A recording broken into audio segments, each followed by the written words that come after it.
reviews and watch-alongs, with plenty of jokes related to schlongs.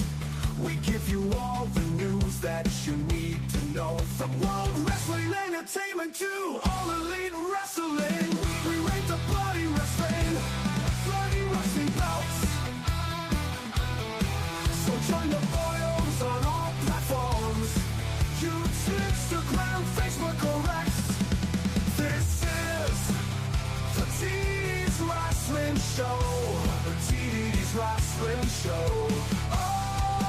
Oh, this is the TD's Wrestling Show with Sexy Sam Watts, the Big Town Buskin, and say his name and he will appear. Bye bye. This is the TD's Wrestling Show.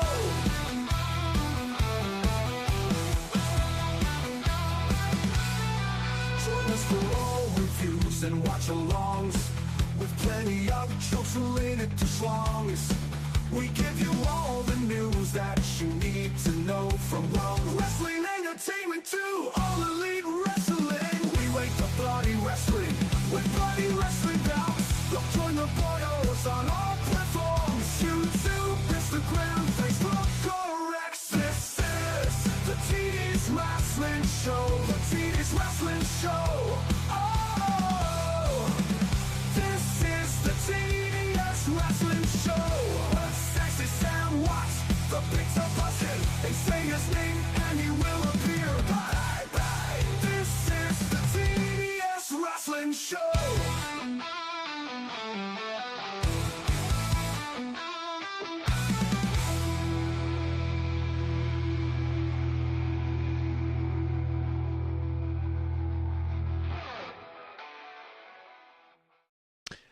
Well, hello, guys. Hello, and welcome to... Hang on a minute. Oh, no, we're sorry. We're doing a minute. Welcome to the TDS Wrestling Show in Pro Wrestling World. Feels great for you to be here. I'm not going to lie. Is cold. It's cold, Yeah, it's rather chilly, yes. but it's good to be back. It's good. Even though it's only been since Sunday. No. Oh, it's been a week. It has been a week. Yeah, since Survivor Series 96 live watch along. That was a very good show. A fantastic show. A very, very good show. Yeah, it was a very, very, very good show. Indeed it was. Speaking of very, very good things, you met the Intercontinental Champion. Never seen 17. You met John Cena at the weekend. Oh yeah. How was that, young man? Well, I met Ringside Rock as well. Ah, we've seen him a few times. Great man. Yeah. You know what? There must have been Comic-Con Liverpool, the biggest Comic-Con there is in the UK. Must have been like maybe 10,000 people there, Not surprised. if not more. And who stood two behind me? Ringside Rock. And you said to me, "Oh, I won't see him. There's going to be too many people." Yeah, he was literally. But yeah, I met John Cena, and do you know what? He's my favorite now. Favorite guy you've ever met? Yeah. Wow. Ringside Rock. He was telling me, I was like, okay, John Cena, man. Like, yeah, he asked Lima how his day was. He shook your hand twice. But it weren't like he wanted to. He went there purely to say thanks to everyone. Mm. Yeah, he's sound, man. He's good. So pleased to Shame hear he that. didn't have his IC title, Mm-hmm. but he had to keep neutral because of the films and that. Yeah. Because somebody went there to see the Peacemaker and he stood there with the IC title. It wouldn't make sense. I get it. But I get it. Sound bloke. I'm so pleased to hear that. Yeah, and what makes it more better for me is the IC title is my favorite title in wrestling, Mm-hmm. and he's the current IC champion. So Yeah. it made it a lot better. I wish you were there. Man, I wish I was there. Yeah, that would have been cool. Both of us have had separate occasions this year where I met Bret Hart back in September. Yeah, well, I started it off. You started the trend. Yeah, because I met Jericho. You did indeed, yeah. And Joe Hendry, who was not so relevant now. And then you met Bret. Then I met Cena. Yeah. So It's 2-1. yeah, you had to get on it, boy. Oh, definitely, You had to get on yeah. it. But yeah, I mean, yeah, everyone I met, like Jericho, Joe Hendry, and John Cena, are all cool. But John Cena was special. Yeah. That was good. Yeah, I would have loved to have met Bret, though, obviously. obviously, yeah. I trade in everyone I've ever met to meet Bret. But It will happen, boyo. yeah, I hope so. It's only a matter of time. Yeah. Yeah. And it'll be so worth it. You if something happened to you the following day, it wouldn't matter because life would be complete. He's the one I need to see more than anyone Mm-hmm. now. Yeah. Because I've seen Shawn Michaels. I've not met Shawn Michaels, but I've seen him. I was about 8 rows back seeing Shawn Michaels wrestle a 20-minute match. So I've witnessed Shawn. That's something. But Bret, nothing. Mm. Nothing. DDC, who's not here, by the way, he's actually... Isn't he? Oh, yeah. He's actually sat down and watched Hogan wrestle. Mm. Like, wow. That is... That's cool. Yeah. So a bit envious of that as well. Yeah, but Darren probably never even appreciated it. Nah, you don't appreciate nothing, does We he? can tell because look, guys, we have done something very, very special tonight. So just in case He wants to turn up. Darren does turn up, which is very unlikely, his seat is right here. His microphone is under the seat. Everything is ready to go. Yeah, ready to go. You know what? I look at this seat, this chair, Mm. and I feel rather empty inside. Yeah. Yeah, we're just going to keep it there now as a reminder. Like, here it is. That's where we should be. Yeah. DDC with a bang. Unbelievable. Darren don't care. DDC. I think we should have a moment of silence just to mourn the loss of our co-host, DDC, with a bang. Yeah, bang. Well, on that bombshell, Yeah. right, let's move on. Fantastic experience you had meeting John Cena. Never seen 17, Intercontinental Champion. Fantastic. Apart from that, the whole weekend was fucking crap. Oh. Too busy. Way too busy. You couldn't appreciate it. Did you have a hickories? Yeah. Where from? I'm not too sure, but it... No good. That's a shame. They've changed the menu. Have they? Yeah, not good. I've seen the up-to-date menu from the one that we're going to be going to in Manchester. Yeah. Looks pretty good. Yeah, it's not. Oh, no, this was only today. It's no different to what... All these hickories, they're not all changing this menu at the same time. So we spoke to the staff there. So this is the winter menu. Yes. And they've taken out the Jacob's Ladder, which is a rib. Oh, yeah. They've taken out another rib and they changed it for a sweaty bit of belly pork and a chicken piece. It is revolting. That was not good. No. But go for a burger. I recommend go home and go big burger. I'd have a triple burger. But don't go for the platter because it's nearly 40 quid and it's not good. I won't be doing such a thing. No, my brother was not happy. No, I bet. He was pissed. I can imagine. But I got a pork pie. Oh, from Gloucester Services. No, from Oh, pork pie shop. Eli's. Oh, Eli's. Yeah. It's the most famous pork pie there is. in the Ah, world. yeah. At the Iron Bridge in Telford. Yes, I have heard of this place. So we went over the bridge and it's there, the world's famous pork pie. It's got a green sign on the outside. Yeah, I think so. Yep, I know the one. Went straight in there, got a Scotch egg, Yep. which wasn't that good, but the pork pie was like that, and it was a chili one, and it was £5.35. And it was worth every penny. Yeah, it was good. Best pork pie I've ever had. So it was worth it for that. That was a good bit of the weekend. This is good shit. Yeah, it's good shit. Yeah. Yeah. So last night was a very interesting experience as well. What happened last night, young man? So last night I reviewed Monday Night Raw on my own. Yeah, it's a shame. These things happen. But do you know what? I quite enjoyed myself. I quite enjoyed that you did it because there was nothing else on TV. No? No. You won for I'm a Celebrity, Get Me Out of Here? Nah. No, not my I'm thing. weird. Oh, yeah. Well, we know this. I'm currently on a binge watch now of Love Island USA. Oh, good Lord. Yeah. Yeah. Yeah. Yeah. Well, Anyway, Anyway. Talking about Raw last night, go on. I'm not happy. The more I'm thinking about it now, Why is this? because they had all these bloody football players on camera. Mm. They show Stephanie McMahon, Mm-hmm. no Shane McMahon. No. What? Why are they blacklisting him? They're giving Shane McMahon the Chris Benoit treatment. And the more I'm thinking about it, the more I'm getting more pissed that Stephanie's going into the Hall of Fame before Shane. I mean, what the hell has she done? Wrestling. You tell me one classic wrestling match she's had. And I could list a few that Shane's had. Probably the one where Lita defeated her in the main event of Monday Night Raw in the year 2000 for the Women's Championship. Yeah. That's about it. And what's she going in? It frustrates me. Shane's been big in the massive storylines. He's put on some great matches, risked his body for Stephanie to get all the roses. I love Stephanie, but bloody hell. Paul Shane. I feel for Shane as well. Yeah, there's definitely some tension now, I can tell. Yeah. Well, yeah, I just don't get it. There are rumours that Vince McMahon and Donald Trump, the President of the United States, are going to be at Saturday night's main event. You're going to show them on camera? I think they'd be silly if they didn't. No, they're silly, not showing Shane. I think...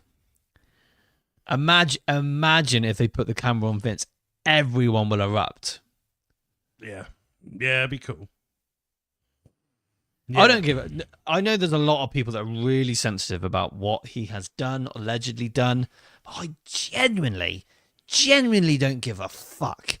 Because, and I really mean that from the bottom of my heart. Me too. Genuinely don't give a fuck. If you lot want to be sensitive over the fact that Vince McMahon's a dirty old creep, to be honest, if I was in his situation where I had $1 billion wrestling company, I would probably end up being a dirty old creep. It's in the nature of the business. It's not like working in the church or for a priest. You're working at a wrestling entertainment sports company. Shit is going to happen. Silly, stupid things are going to be done. Look at it like this, right? Go on. If you hated your job, you despised your job, you stayed up at night in tears over your job, would you keep going to your job? No. Well, she did. She fucking did. Who? The one that Vince McMahon was shitting in her hair. Very, very... Yeah. Yeah. If it was that bad, until the money started drying up, she started opening up. Yeah, fuck you, Janelle Grant. Yeah, look what you've done. Yeah. But then TKO's only in it for the short game. They're not in it for the long game. Absolutely not. They're putting all their prices up, so when they go to sell it to the Saudis, it's going to look more appealing, and they're going to make double the amount of money they paid for it. That's the only reason everything's sky high right now. Indeed. And then when Saudi takes over, Triple H is out, because at the moment they're giving the Undertaker the rub to take over from him. Yes, I've heard this. So it'd be the Saudis, the Undertaker, and who does the Saudis and Undertaker love? Vince McMahon. Welcome back, Rennie Mac. Yes. I love your analogy. Very, very good. At this point, I take the Saudis now. They could just have it. Fucking TKO can piss off. Anyway, moving on. Our brother, the Daniel Taker, has arrived. Hello, brother. Brother, I'm very sorry about the bibbies. Yeah. Anyway, Andrew Green. Andrew, how you doing, buddy? Jumping on to say hello. I know you're not well, Andrew. I heard a rumor that Shane McMahon didn't want to be on camera with his son because he wanted to be left alone with his son, something like that. Oh. We should have wore Rey Mysterio mask on Andrew because no doubt it would have got out that he was sat in attendance. Alexander Gin, good to see you again, my friend. Steve says, Happy Twig and Giggleberries Day. Is that a band?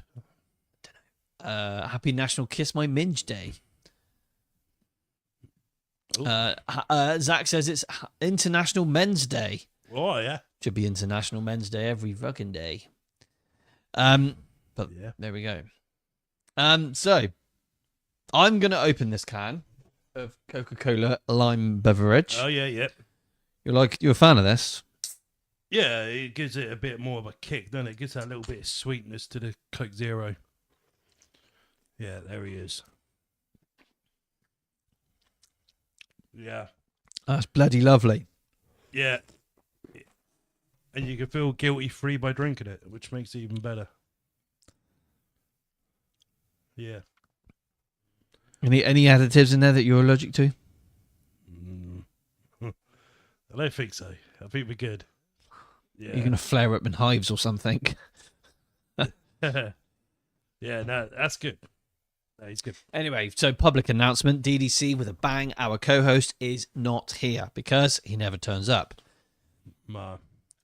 But, you know, there we go. And just so you know, that's my name. Check me out on Instagram. And my brother, the Tezzy Bear, prow on the prowl. The big tail Boski. Yeah, there he is. Yeah. By the way, guys, we are on TikTok. If you want to go on TikTok and follow us, you're going to have a blast. Yeah. Yeah, TikTok has a bit more different stuff. Lonnie is here. How you doing, Lonnie? I need to sort out why the hell we keep getting these Lon Dog things when we used to get the names come up, you know? I think it's more of a YouTube. It's just a YouTube thing in general, I think. Damn it. It's a bit annoying, isn't it?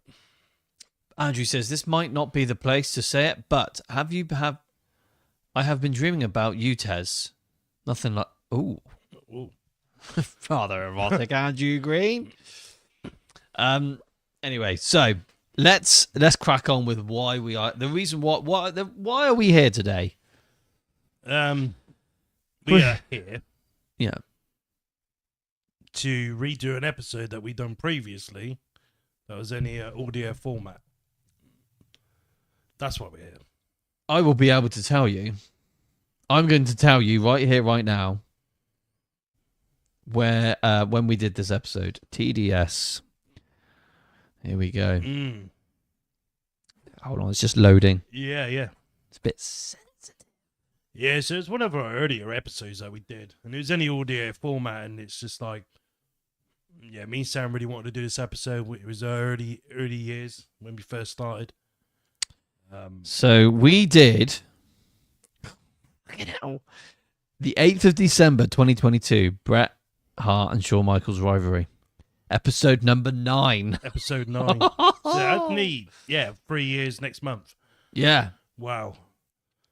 What? I don't even know what number episode we're on now. 230 something. I have no idea. So yeah, we did this episode, episode 9. It was audio only. It was in your living room. And we were new to this, so it is, yeah. There's a lot of the very first episodes, like the first 59 episodes we ever did, that are only in audio form. There's a few of those that we could easily redo. Yeah, I'm up for redoing. I feel like now everything on video is a lot better. Oh yeah, of course, yeah. But yeah, this is something we've been wanting to do for quite a while. And you got to think back in 2022 when we started this podcast, like this is what we want to do. We wanted to do what we're doing right now, and we've been doing it 2 years. Yeah. It's 3 years, isn't it? In here, we've been doing it 2 years. Oh, 2 years in here, yeah. Yeah, 3 years in total, 2 years in here. Yeah. All he needs redecorating is mad. You see, do you know what? Here's the thing, this is what fucked me off about Darren. Brand new office, right? This was brand spanking new. He pulls a chair up and he fucking scuffs the wall. First day. First fucking day. I was like, what are you doing? Oh dear. I was like, you fucking bastard. Have some common decency to look after someone else's stuff. You stupid. Yeah, you don't care, do we? DDC, Darren don't care. No. That's a t-shirt, you know that. Yeah. Okay. So the main reason why we're here is to discuss and pull back the curtain and open up a big can of worms about our personal 2 favorite WWE wrestlers of all time: the Heartbreak Kid Shawn Michaels and Bret the Hitman Hart. Yeah. Oh my goodness me! Here's the thing, right? I have 0 notes. I got no notes. Now, the reason for this is the Tezzy Bears taking the lead on the early stages of Shawn and Bret in the late 80s going into the 90s. Yeah. And then really from the new generation era onwards, we're pretty on top form of what's going on there. Yeah, easily. we got some cool stuff coming your way. So strap in, seatbelt on, whatever else you got to do to prepare yourself for this. This is going to be pretty damn good. Yeah. Wow. Yeah. Andrew says, have you got the Shawn Michaels and Bret Rivals DVD? I think for tonight's episode, I believe we should bring the DVD out. Yeah. Yeah, it's one of my favorite DVDs. It's good. It's good to watch.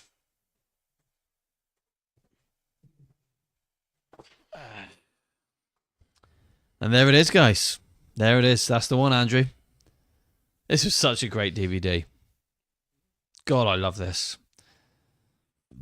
I kind of feel like I should have watched this before. Oh, hello. Before we So that, I believe that come out in 2011. I believe it did. Yes. Yeah. Oh, this is. Oh God.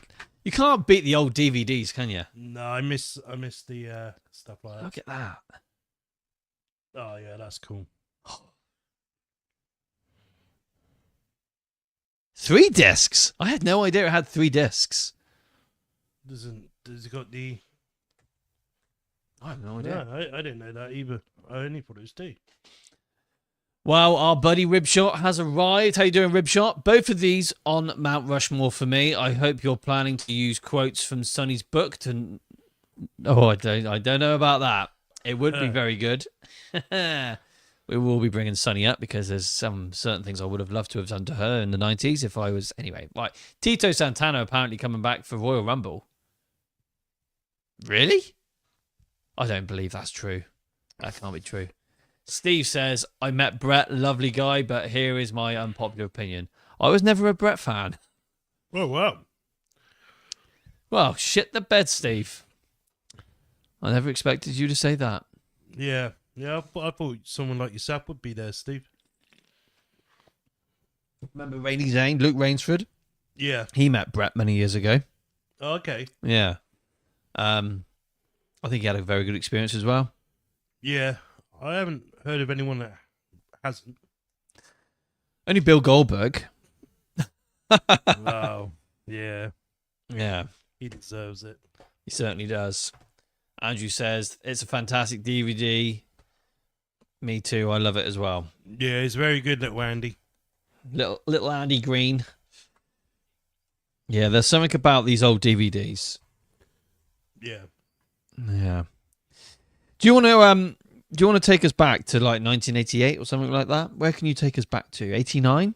89. Well then, Tazzy. Right. The floor is yours, my So friend. we ready to rock, yeah? Let's rock and roll, mother Rock and trucker. roll, rock and roll. Okay. So let's go back to, well, both guys coming into the WWE were obviously part of tag teams. The Hart Foundation and the Rockers. Jim with Bret with Jim, the Anvil Neidhart, and Shawn with Mike Jannetty. So they started their little tag team rivalry feud, and it actually started in the summer of 1989, which I thought was, yeah, I didn't know it was that early that they started facing each other. Right. And here's some facts coming at you. Their first 4 matches ended in a time limit draw, DQ, or a no contest. And then, basically, it took 2 years for there to be a victorious tag team that was acknowledged. Obviously, the Rockers did beat the Hart Foundation for the didn't count the contest, like, because of the rapes. Yeah. So it took till 1991 for the Hart Foundation to finally beat the Rockers to get an outcome after 2 years, and that happened in the Tokyo Dome in Japan. That's incredible. I never knew this. And that match is on this. Is it? And one of their other matches I'm talking about, the leading up to it, where there was like a no contest or a DQ, whatever which one it was, happened in Madison Square Garden, which is also on it. This is why this is the greatest DVD of all time. I just looked to see if it, because I didn't thought they would be on there, but they Right. are. So yeah, it took 2 years for there to finally be a victor, being the Hart Foundation. Yeah, that happened in Japan, which is which is pretty mad. Yeah. Are you all right, young man? Oh, I don't know. What's happened there? God, shit. You ain't shit yourself, have you? Do you know what? I've come across really dizzy all of a sudden. Oh, have you? Oh, Oh, dear. You getting worked up. oh, fucking hell. Oh. Oh, You want to get some of the mints in you? I'll be all right. I'll be all right. Yeah, I will have a mint. Sorry, guys. Yeah. Yeah. Are you good?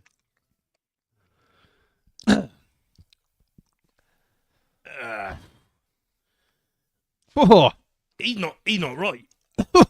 what's come over me? You're getting free. I think I'm all right. Yeah, I'm okay. Yeah, you good? Yeah. Oh, sorry about that. Oh. Right. Woo! Yeah, here we go. I'm feeling, Yeah, that's good. Yeah. I think it might be that fucking Coke Zero making me feel like. Yeah. Well, there's no sugar in it, so you're okay on that aspect. This is true. That is very true. So, like, all right, so we're going off the tag team. So, what's your thoughts on the Hart Foundation? So, for me, again, I'm going back on all this. Yeah.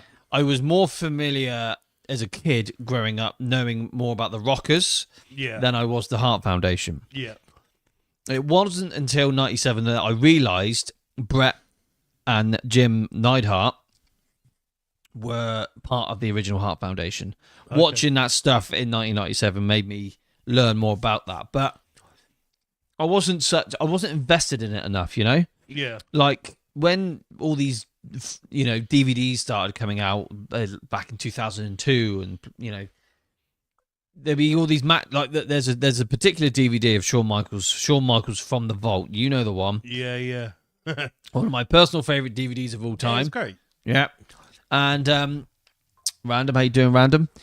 We had on that DVD some matches with the Rockers, Yeah. especially stuff from the AWA when they were over there. Yeah. And that's when I thought, do you know what? They are a very, very good straight tag team. Especially like for the 80s. Yeah. You weren't getting tag team wrestling like that in the 80s.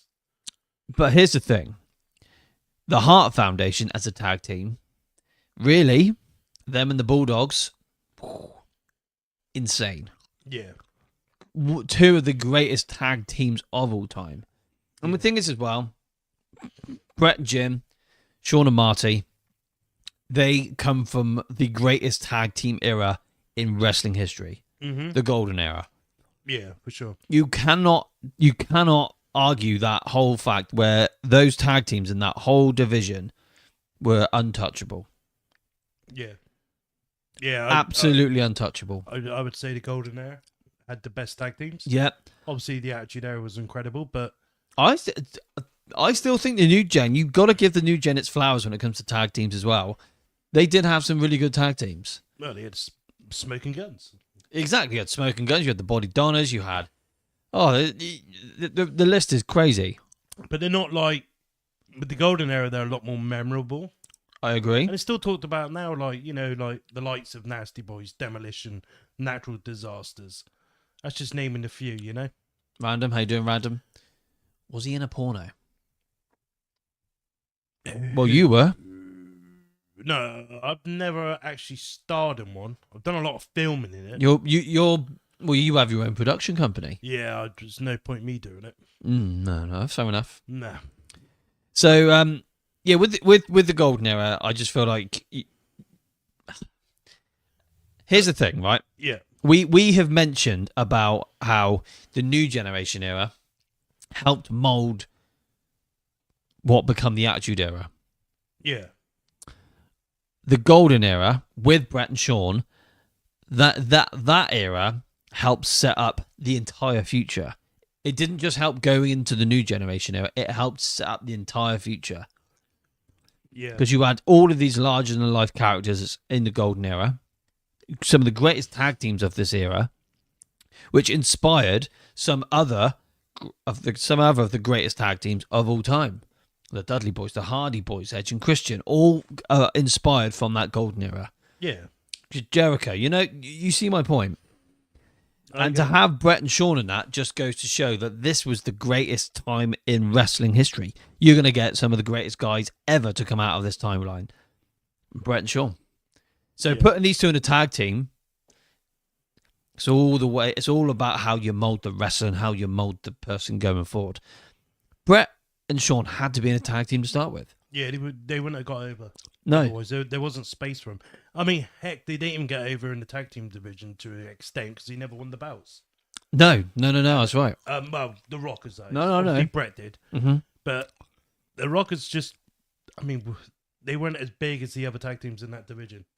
And when it comes to eras, which you just mentioned, my aspect on it is the golden era. The eras are like building a house. To me, there's like the three main eras that I grew up on. But the golden era is like the foundations. The new generation is like building the bricks because they're working from the bottom and building slowly. And then the attitude era is the bloody roof. You know, that's how it is, and like that's how I look at it. But for both of these to go through the tag division all the way until 91, and even then in 1991, the end of 91, like going into 92, like Bret won the IC title in 91. Mm-hmm. Shawn won the IC title in 92. That was still part of the golden era, and they're single wrestlers, which is pretty nuts. Yeah. To think that. This is good. This is good. Really, looking back on how these guys were molded as wrestlers, right? To start off as a tag team, then they worked their way into the singles division, right? Yeah. That was basically a way of testing the waters because really it was the golden era tag teams that decided to separate and go into the singles careers. Yeah. Owen, of course. But yeah, Bret coming out with the Hart Foundation, Shawn coming out of the Rockers, Davey Boy Smith coming out of the British Bulldogs. Yeah. You see my point here? And they're all little. All of them weren't big wrestlers either. They weren't tall. They didn't have the Vince McMahon flavoursome. I mean, here's the thing. Bret and Shawn, they're both built to be 6'1". Yeah. I have met Bret. He's a legit, I'd say, 5'11", 6 foot. Yeah. You know, I'm just under 6 foot. I'm about 5'10", 5'11". Yeah. So, like, they aren't the biggest guys because I'm not a big guy.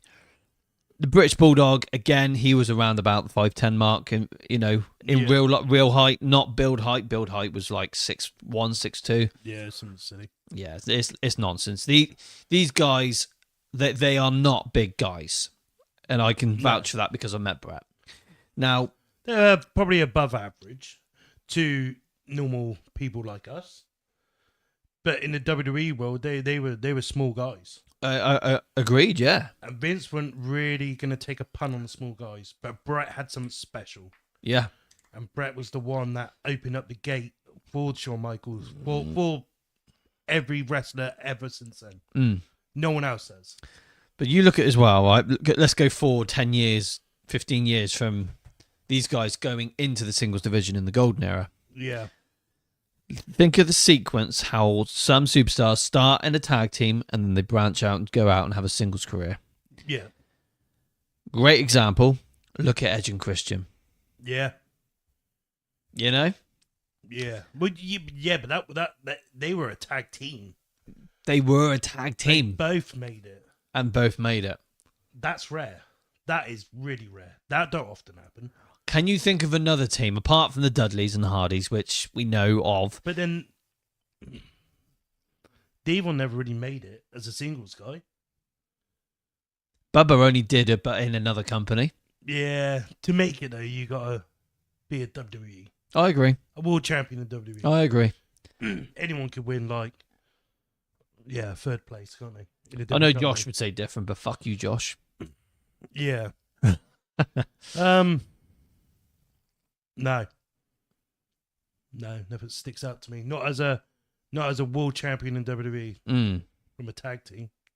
I know they were going to try and do it with Shelton Benjamin and Charlie Haas, split them up, which they did, and then push Shelton to the moon. Yeah, they got into the IC title picture, and then they realised the guy isn't really good on the mic. Where's his charisma? Great in the ring. Yeah.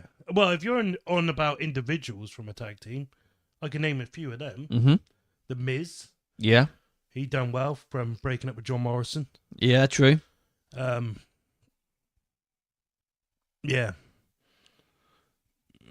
Yeah. There's not enough coming to my mind either. No, not that. Yeah. Yeah, no. So, where are we to now? So we're on the singles run in '92, okay. and this is where we stumbled across the ladder match. The first ever real ladder match. Yeah, the first real ladder match in WWE, which is, I think that's on YouTube. That match. We did watch it a couple years back. It's on here. I know that. Okay. So yeah, they had a ladder match in 1992 for the IC Championship. Obviously, Bret Hart went over because Bret looked at the ladder match as his. That's his bread and butter. Yeah, yeah. And he didn't want to do a televised match with Shawn Michaels in the ladder match because he wanted to save it for his brother. Well, I don't know really what he wanted a ladder match with Owen Hart later years anyway. There is a story to this, isn't there? I can't quite remember the real story to it though. Yeah, so obviously, yeah, they had the ladder match and Bret won the first WWE Raw ladder match, and not long after that, Bret ended up losing the IC Championship at SummerSlam to his brother-in-law, British Bulldog, and then obviously he got in a bit of trouble overseas. Over here on the old. So this is SummerSlam '92. The old Wembley Stadium. Yeah, Bulldog and the Ultimate Warrior got in a bit of trouble, and then Bulldog dropped the belt quite quickly afterwards to Shawn Michaels at a Saturday night main event, which was Shawn's first IC title reign. Yeah, so this is Shawn now finally winning his first singles belt, in less than a year from the split from the Rockers. So when did the Rockers split? Was it in January of '92? So I think it was around really late '91 or very early '92. So it's between like December to February. Yeah, that I'm not too sure. I know the segment very well. It's when Marty Jannetty got scared and jumped through the window. Yeah, okay. Yeah. I love that segment. I love Shawn turning heel. That's probably my favourite wrestling segment of all time. Really? Yeah, I love that. Well, It's classic, isn't it? Look what it done. Look what it, yeah. Look what it made. It created... The greatest wrestler of all time. Yeah. Yeah. Arguably. Yeah. Yeah. So, yeah, now obviously Shawn's got the IC champion. And Bret is impressing everyone with his match with Bulldog. And carried the British Bulldog. And Bret then finally wins a big one. So before Bret wins the big world title, yeah, he does have a very memorable match the year prior at SummerSlam as the Intercontinental Champion with Mr. Perfect. Yes. Now, I have a funny feeling I may have read something that is what helped inspire Shawn to want to go into the singles run. Yeah, that probably wouldn't surprise me. Yeah. Because Shawn himself was a big fan of Kurt and Bret having that incredible match. Yeah. And to be fair, guys, if you've never watched that match, my God, we highly recommend you check that out. Hell of a match. Yeah, SummerSlam 91. Yeah, I mean, the whole SummerSlam was great anyway, so just maybe watch a whole SummerSlam. But yeah, Bret and Perfect was definitely stole the show. Mm-hmm. Yeah. Yeah, and this is around the same time where Shawn and Marty weren't getting on. For real. Yeah, yeah. Because Shawn wanted to go singles. Mm-hmm. And I think Shawn ended up getting his ass whooped by Marty Jannetty. Which I will ask him. No, I won't ask him. But yeah, poor Marty. But it's mad, like, anyone that was in the tag division back then, like, you would look at that and look at Bret and what he's come and that match was perfect and winning the IC, you'd be like, if he can do it, like, can't I do it? Yeah. That's what Shawn did. Mm-hmm. He took a gamble. Yeah, it paid off. Certainly did. So, yeah, so we're in 92 now, and Shawn's the IC champion. Bret Hart's the world champion. which is shocking. I loved Bret in his very first run as the WWE champion. I wish they showed it on the TV, him beating Ric Flair. Yeah, that's a damn shame. Yeah. Yeah, that's a damn shame. But it really is. It's this. I think as well the way things were looked at back then. It was very everything was taped, wasn't it? Yeah, everything was. But this was at a house show, wasn't it? Yeah, this is a house show. Yeah, what a shock factor, eh? Bret Hart beating Ric Flair. So bloody hell. It's weird because it was very, very rare for championships to ever change hands in a house show. Yeah. You know, I remember it accidentally happened in 2003, a house show where Booker T accidentally won the Intercontinental Championship from Christian. Do you remember that? Yeah, I remember something. Yeah. Yeah. Yeah. It was just he messed up and they just thought, do you know what? Let's just go with it. You got to. Yeah. You got to go with it sometimes. So, but again, with Bret, I think he deserved that real big, memorable moment. It was a very good moment for everyone in attendance because they were not expecting to see a new champion. No, not someone like Bret either. No. So he was looked upon as a great wrestler, but icy level. And that changed everything that night. Yeah. I think I think looking back, if I was watching wrestling in '92, looking at Bret Hart, you would know that he was going to be the world champion one day. It had to happen. Yeah, it had to. But yeah, I like where they do go in '93, both guys. But yeah, so take us into the Intercontinental Championship picture with Shawn around '93. Well, before I go there, yeah. So on the back end of '92, they have their match at Survivor Series, and it's champion versus champion. Yeah. 1-on-1, and I just feel like that. How fresh does that sound from not being so used to Hogan, Ultimate Warrior, Randy Savage, and now you got Bret Hart versus Shawn Michaels, both champions against each other at Survivor Series. That's like nuts. This is in Survivor Series '93. '92. Yeah. So '92, from about August to Mania 9, '93, is that weird period. You know, like how you were with '97 that year, the transition into new gen to Attitude. This is like the golden era transition to the new gen was around this time. End of '92. Yeah. Yeah. And you'll see this at the Survivor Series '92. But yeah, going into '93, on an episode of Superstars, yeah, Shawn Michaels wrestled Bret Hart in a steel cage match. Yes, he did. Which is, yeah, weird. Well, Superstars was very much built at the time, in that time frame, as SmackDown. But yeah, it just seems weird they wrestle Superstars. Oh, did you watch that match on Superstars the other day? It was only Bret and Shawn in a steel cage. Huh? I grew up with bloody Essa Rios versus Scotty Duhati on Superstars. But, yeah, we did. Wow. But yeah, so they had that interaction, obviously, in '93 in the steel cage. But when it comes to like pay-per-view style, Jerry the King Lawler got in a bit of bother with some minors. So he got kicked out of the Survivor Series match. And they replaced him with Shawn Michaels, which is Shawn Michaels and the Knights versus the Hart Foundation. At Survivor Series the following year. So in '93? In '93, yeah. I'm with you, yeah. And obviously this is where the rivalry started with Owen and Bret at this point. So really, with Bret and Shawn, their main rivalry to start off with was really in the tag team division. Yeah, well, the tag team division was more... It was more of a competition. It's not... I wouldn't say it was a rivalry. They were more...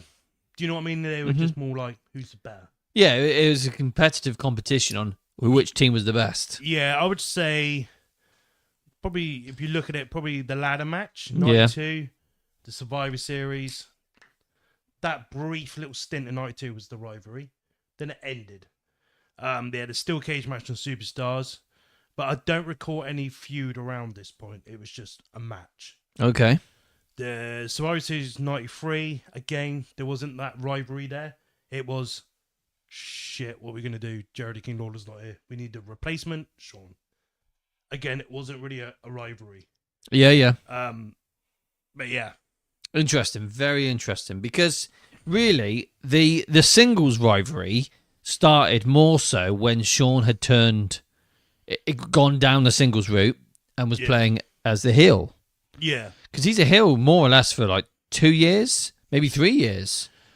Oh, God, yeah. Probably the later part of 94 So, he turns face. No. January 92 to after WrestleMania 11 95.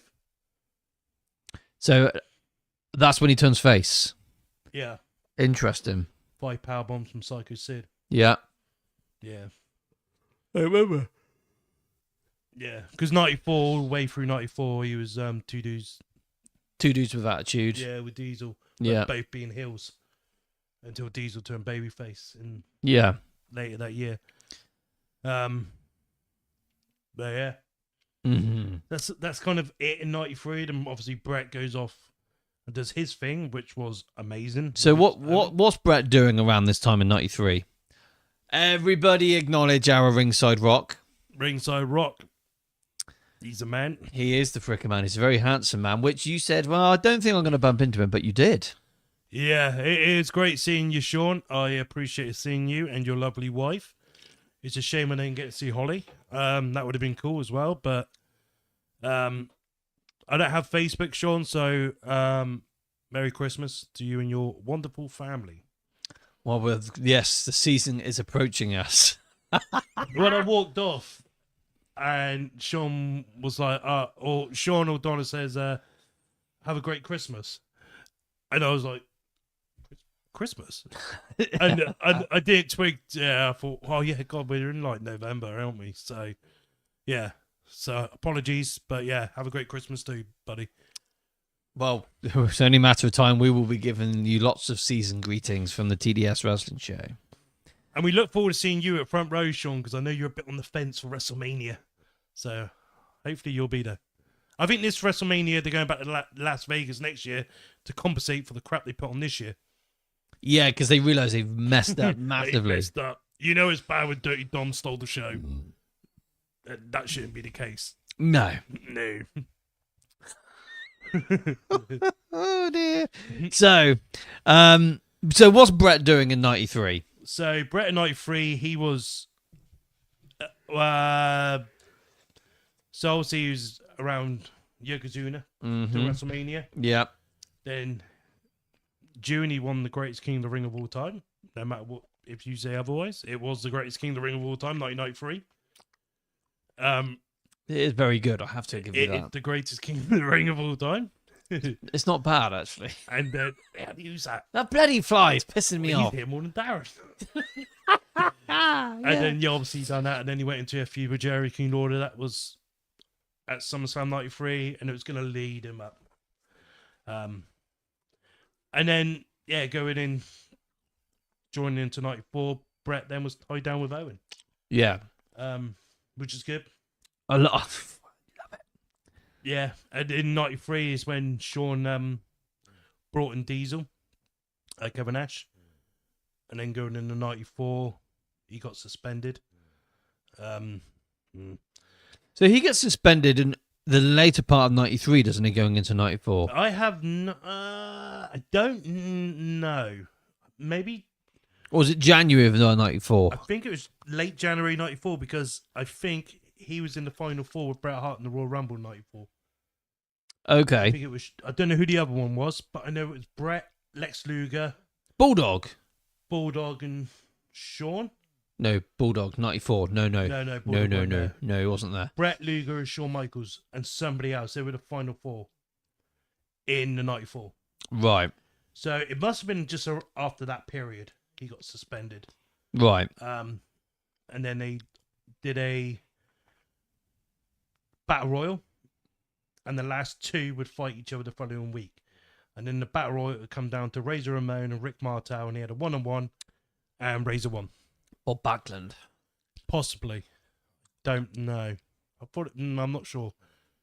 But yeah, so then Shawn was then tied into a program then with Razor. Yeah.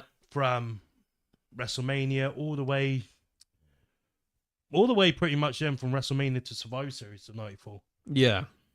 And Bret was tied down then with Owen and pretty much all the way up to Survivor Series as well. Yeah. And pass. Mm-hmm.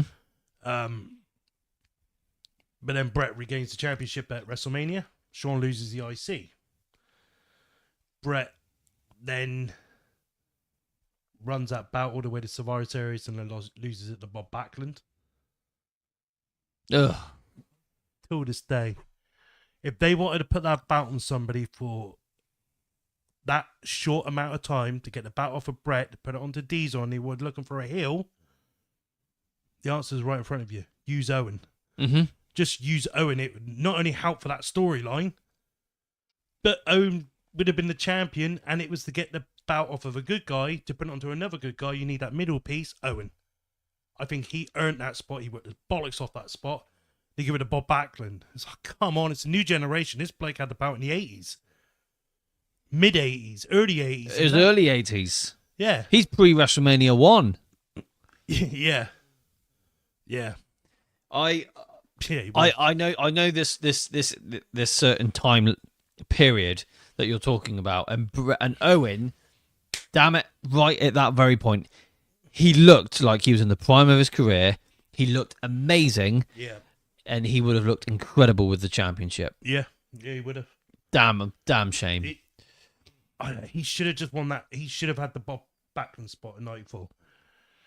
Tommy says, I watched the steel cage match with Owen versus Bret yesterday. It was awesome. Yeah, it's that SummerSlam match. Yeah, it's my favourite steel cage. I like it. So it is one of my favourite matches of all time. I love that match. Yeah, it helps because it's them. Yeah, definitely. That match is a lot better than Bret and Shawn's. Do you know what Bret Hart and Shawn Michaels' ladder match and Bret Hart and Shawn Michaels' steel cage? They ain't that good. They really are not that good. So I've watched them before, and then I watched them both with you, and it didn't really blow us away. We don't look at Bret and Shawn's ladder match and be like, wow. It was just like, it was a bit. It's okay. It's okay. But the Owen and Bret one was incredibly good. Yeah. I would love to see Owen and Bret in a ladder match. But that would have been pretty sick. Well, yeah. But then I thought, yeah, Owen, yeah, that would have been pretty good, actually. But yeah, they didn't really cross paths in 94. So really in 95, they don't really cross paths over much, do they? No, not really. Well, 95 is an interesting year for them because they ended up doing a few times they started actually tag teaming with each other. They did, yeah. Yeah. Which we will be able to show you a little bit later on. Yeah, there's a little hidden gem later. Yeah. And Bret Hart wanted a former tag team with Shawn Michaels. Not at this point. Not in 95. No. So I'll skip, but I will come straight back. Okay. So when they did their 96 Mania, they were going to do 3 matches. And after that, Bret Hart wanted a former tag team with Shawn. And do you know what Bret wanted to call it? Poison. Poison. Does that mean anything to you? No. It's to do with their names. Is it Bret Michaels? Oh, Bret Michaels is the drummer for Poison. Yeah. I think that's what you wanted to do. I see. You wanted to call it something like the Poison Hearts or something along them lines. Yeah. But obviously, WWE weren't having that. Are you okay there, Darren? Yeah, of course, yeah. Yeah, what was that? What was that, Darren? Yeah, of course, yeah. You've got a hard life. Yeah. Haven't we all, mate? Yeah, you feeling ill? Are you? You ill? Aren't you always ill? Yeah. Yeah. Wake up, Darren. Stop Yeah. jumping in Yeah. your seat. Fuck you, Darren. So here's the thing with this, with 94. Yeah, no. Let's go with 95. Yeah. Bret is obviously still very much in the picture, Yeah. but WrestleMania 11. Oh God. Bret's worst Bret Hart WrestleMania match of all time. Him and King Kong Bundy. No, it's him and Bob Backlund. Sorry, Bob Backlund. Who the hell does King Kong Bundy face? The Undertaker. Ah, that's what I'm thinking, yeah. You're doing this. You're doing this WrestleMania next year, young man. Am I?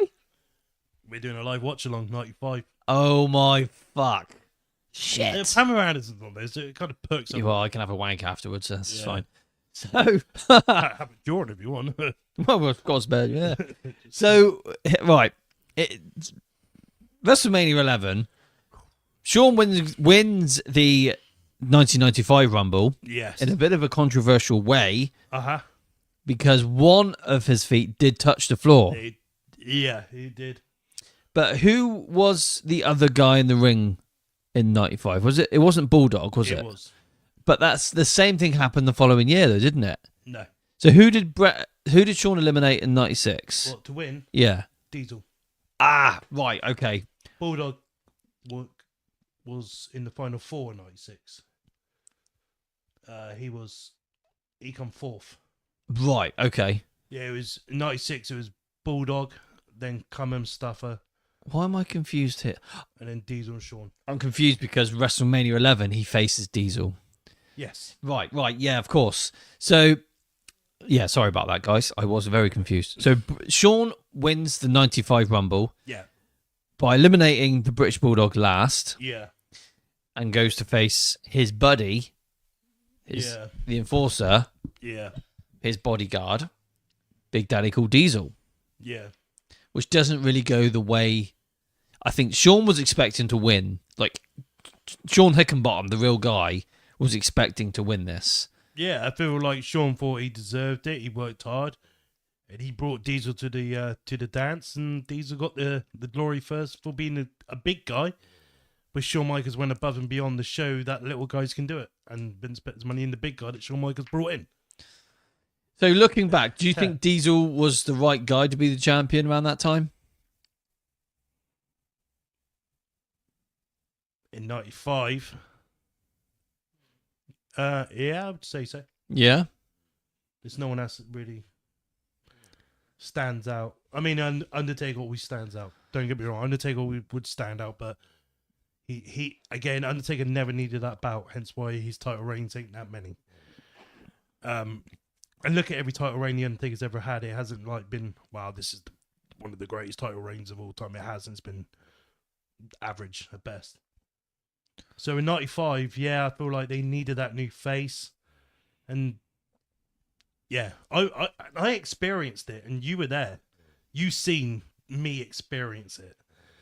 Where they say when you see a wrestler walk through an airport or anything like that, and you freeze and your head turns, just like, whoa.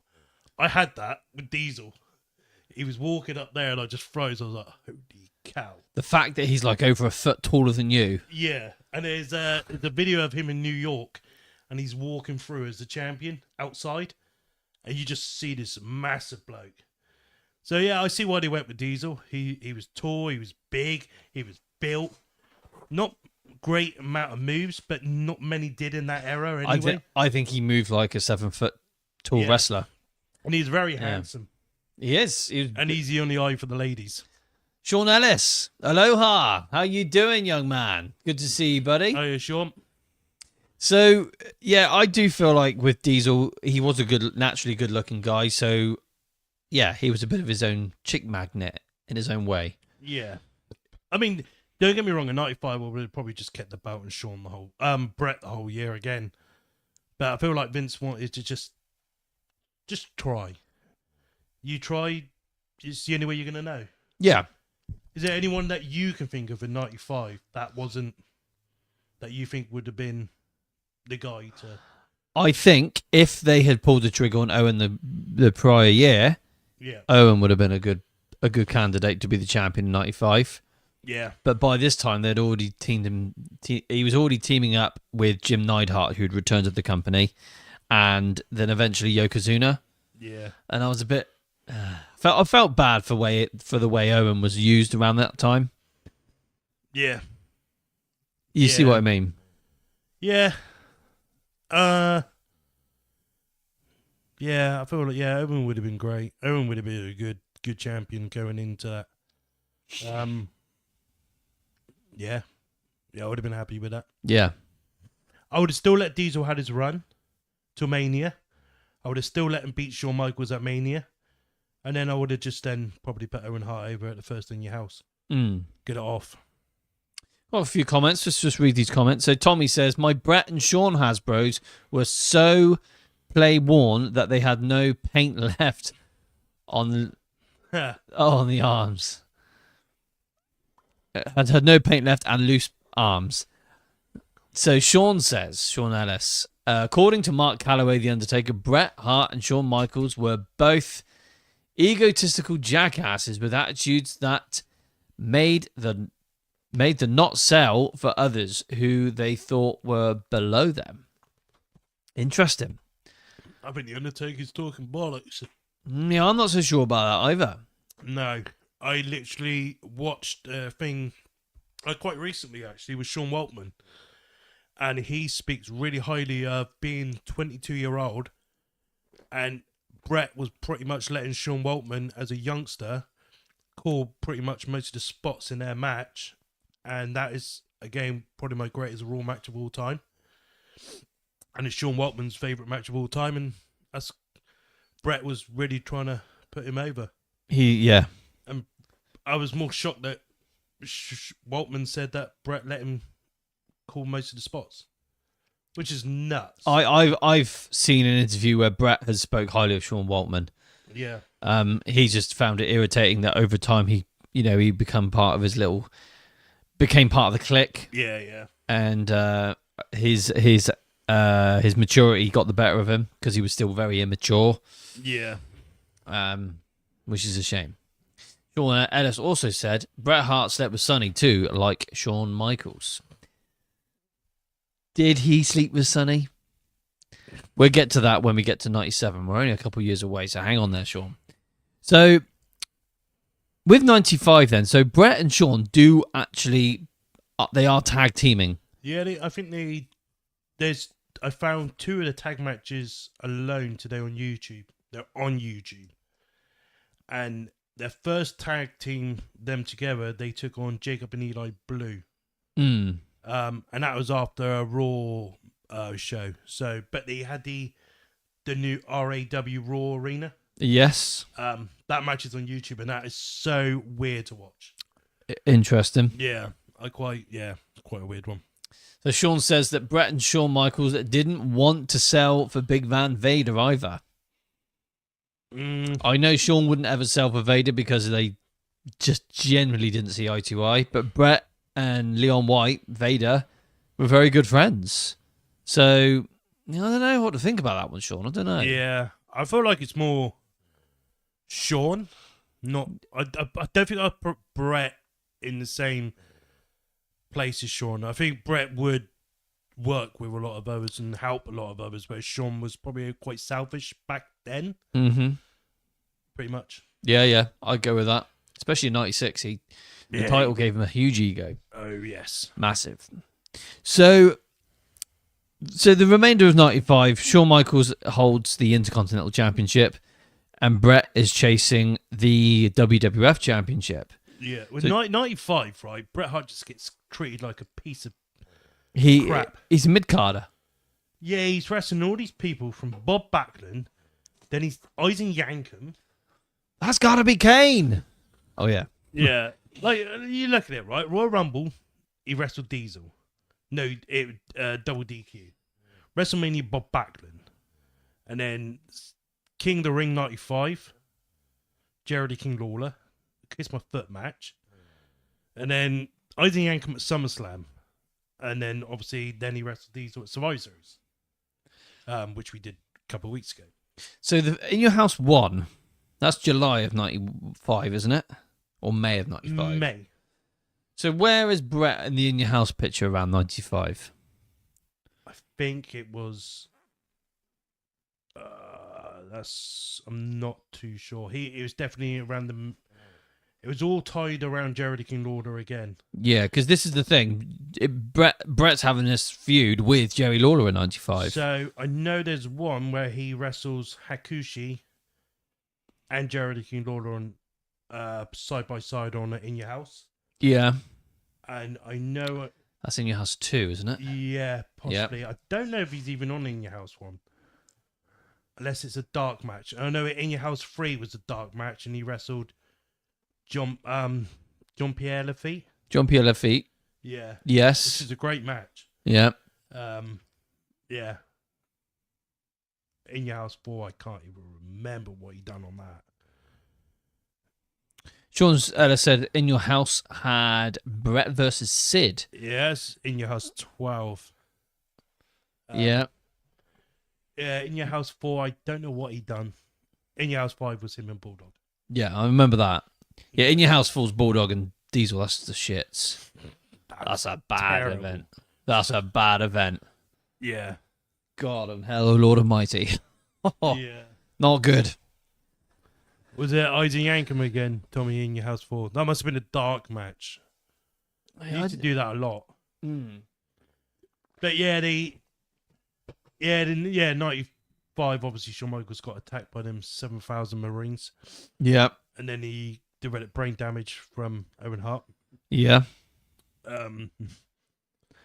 Whoopsie. And then he had to give up his Intercontinental title at In Your House. In Your House 4 to Dean Douglas.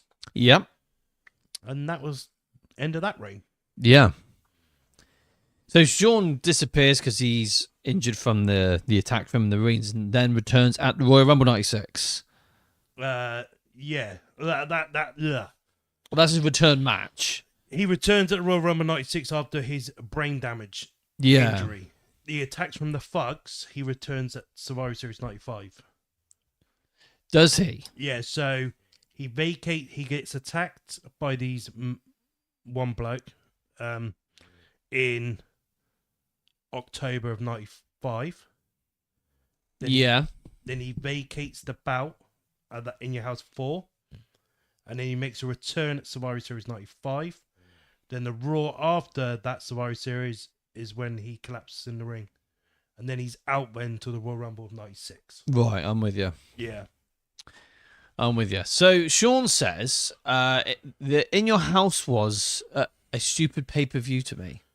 Yeah, I just took it for what it was at the time because in 94 and 93 when I was watching it, there wasn't no pay-per-views in them Pacific months, so it was just nice to have. It was just nice to have 7. Yeah, I wasn't expecting it to continue like it did, especially in 97. I thought, yeah, the In Your House thing would definitely finish off, but it kind of did, kind of didn't. Yeah. They changed the names over time, didn't they? Yeah. But it still had the In Your House format, which I think it would have... Yeah, I'm surprised it did carry on for as long as it did. The WWF giving a house on a golf course away, really stupid gimmick. The WWF giving a house. Oh, look who's back. Ah. There he is. The ultimate slag has returned. Where have you been, Nicholas? Fantastic question, Nick. Where have you been? And why is this? I think he's got a woman. You got a girlfriend, Nick? Have you been... What about Ruby? Whatever happened to Ruby Bonnet? Yeah. Maybe we shouldn't have said that. He might be with his new girlfriend right now.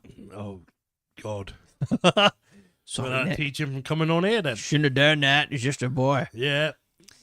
Hey, May, how you doing, buddy? Oh, man, have you guys seen Reddit post that was posted today about how much money Vinnie Mac was going to offer the Warrior 98 after saying he couldn't pay Bret? Fuck Vince. That's a very good point. Yeah. Yeah, that is a very good point.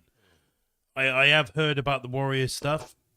Yeah. I actually seen the contract like that got like Reddit kind of thing. But yeah, now you've worded it like that with the Bret Hart stuff. Yeah, that's Yeah, that's pretty fucked up. It is fucked up. Yeah, I didn't think of it like that. That's one thing that I've always never forgiven Vince McMahon for. Yeah, in hindsight, you should have let Shawn go. Shawn was out anyway. Shawn didn't want to be there anyway. In '97, he was throwing his toys out the pram and just wanted to go to WCW. Yeah, That's all he wanted. he briefly left the company, like in June. So, Yeah. What a load of bollocks. So, let's go to Survivor Series 95. yeah. Because this was a very, very good show. Excellent show. So, Shawn is part of the Survivor Series traditional tag team elimination match. And Bret is facing Big Daddy Cool Diesel for the WWF Championship. Yeah. Which, again, is an incredible match. Yeah, very good match. Goes to show that Bret can work with anyone. Because Bret, 6 foot tall, Diesel 7 foot tall. Yeah. I like how Bret was going for one limb and just worked on that limb, Yeah, and the thing is, Diesel don't get enough props, like how good he was. Yeah, I know. Because, everyone there would say, and I agree with what you said, Bret can work with anyone. That is fact. But to get a good match out of everyone is sometimes a different story. Mm-hmm. Like, I've seen Bret wrestle Psycho Sid. So have you. And I've seen Bret Hart wrestle people like Isaac Yankem. Now, both of them are tall-ass dudes. But the matches weren't that great. Like the one with Diesel. And I don't think Diesel gets his roses enough, Kevin Nash. I agree. I do agree. Yeah. Let's see what Mayer said here. 'Cause this is getting interesting. So he wanted to sign Warrior for 5 years at $750,000 a year plus royalties. Warrior was fucking gassed by 98. He wouldn't have survived in the Attitude Era. Bret easily could have. Warrior isn't like Sting, where he could reinvent himself. I'm loving this. Absolute fantastic. You can have that there, May. Yeah. I like Kevin Nash a lot, but I definitely think Bret carried him in the matches they've had. Yeah. I could go with that as well. I think why their matches were so good. I can only compare it to like Bret and Psycho Sid, similar height with Sid and Diesel. Mm-hmm. The reason I think the Bret and Diesel match worked so much better and the match was so much better was they both had good creative minds for the business, and I feel like they talked the strategy through that match perfect. I did rightfully so. Like the Bret would chop away at Diesel's knees, feet, legs, Mm-hmm. and just tell that story. Where the Psycho Sid and Bret Hart match, it was just more of a, I don't know, it just wasn't that good. They had 2 matches, like in your house, and then after in February of '97, it just they weren't that great. The Monday night. Do you know what? That came up it was a couple of weeks ago. Psycho Sid versus Bret Hart on the Monday Night Raw after In Your House 13, Final 4. It's terrible. Yeah. And even the crowd are like, what? Really? You put the belt on him? Yeah. Even though Psycho Sid was over like crazy by Survivor Series 96 where he defeats Shawn Michaels. Soon crashed, though. Hey? It soon crashed. Do you know what? It crashed very quickly. Yeah, I think it crashed like by the Rumble. It was pretty much done. Yeah. Yeah, it didn't last long. But anyway, so Survivor Series 95, where Bret wins the WWF Championship, and then Shawn successfully wins in his Survivor Series tag team match. Does he win? Yeah, he does, doesn't he? Mm-hmm. Yeah. And then disappears the night after, and then we come to Royal Rumble 96, where Bret faces The Undertaker and defends his WWF title. Shawn returns and wins the Rumble. Yeah. These two then start this babyface versus babyface gentle, nice rivalry. Yeah. Yeah, and again, this reminded me a little bit of a throwback to the Rockers and the Hart Foundation again. It was, it wasn't even a rivalry there. Like, they would commentate for each other's matches on the bill. This is how intense it got. They'd commentate for each other's matches, and they were putting the other wrestler over. No feud. It was just 2 good friends. Yeah. And at the time, they were really good friends. They did get on in '96 in that time. The earlier before around WrestleMania, well, before WrestleMania 12. Yeah. Yeah. It's interesting because a lot of people were quite invested. Even me going back watching it, I was really invested in how these two come together because they were both playing baby faces. Yeah. Babyface versus babyface at WrestleMania. This hadn't really happened to this stature ever before in a WrestleMania history. Not. This is quite. They've had bigger, I would say. Babyface versus babyface. Warrior and Hogan was quite big. Yeah, this is very true. Yeah. And the thing is, they don't like going down that babyface at WrestleMania. See, we could have done it this year with John Cena and Cody. I don't know why they're scared to do that. Because to me, they've done it 3 times before. Warrior and Hogan, Bret and Shawn, Austin Rock, 17. Yeah. You tell me which one of them 3 it didn't work. All 3 worked. I don't know why they don't do it. Yeah, I don't know. You know, why not take the pun next year and somehow, for example, they could do Roman Reigns versus CM Punk for the world title. 2 big baby faces. Do it. It smashed the box office. I agree. It's there, isn't it? May says WCW's good ending would have been Mike Awesome powerbombing Goldberg for Bret and hitting Goldberg's head off the ring steps. I'm sorry, I hate Goldberg. Rest in peace, Mike Awesome. Yeah, Mike Awesome, I thought he was great. Tommy says, have you ever been in love with someone you can't be with? Sorry, wrong chat. WrestleMania 6. Yeah. So yeah, WrestleMania. We're going into WrestleMania 12. Yeah. Bret is the WWF champion. Shawn is heading into Mania 12 with his granddad. With Jose Lothario. Yeah. Oh my goodness. Little cock blocker. He's a cock blocker bastard. Cock blocker. Go play bingo, you bastard. So we have the very first 60-minute Iron Man match. That was televised. Yeah. What are your thoughts on that match?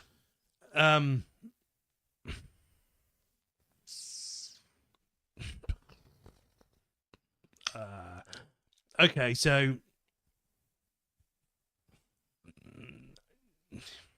you got to go back to that time frame.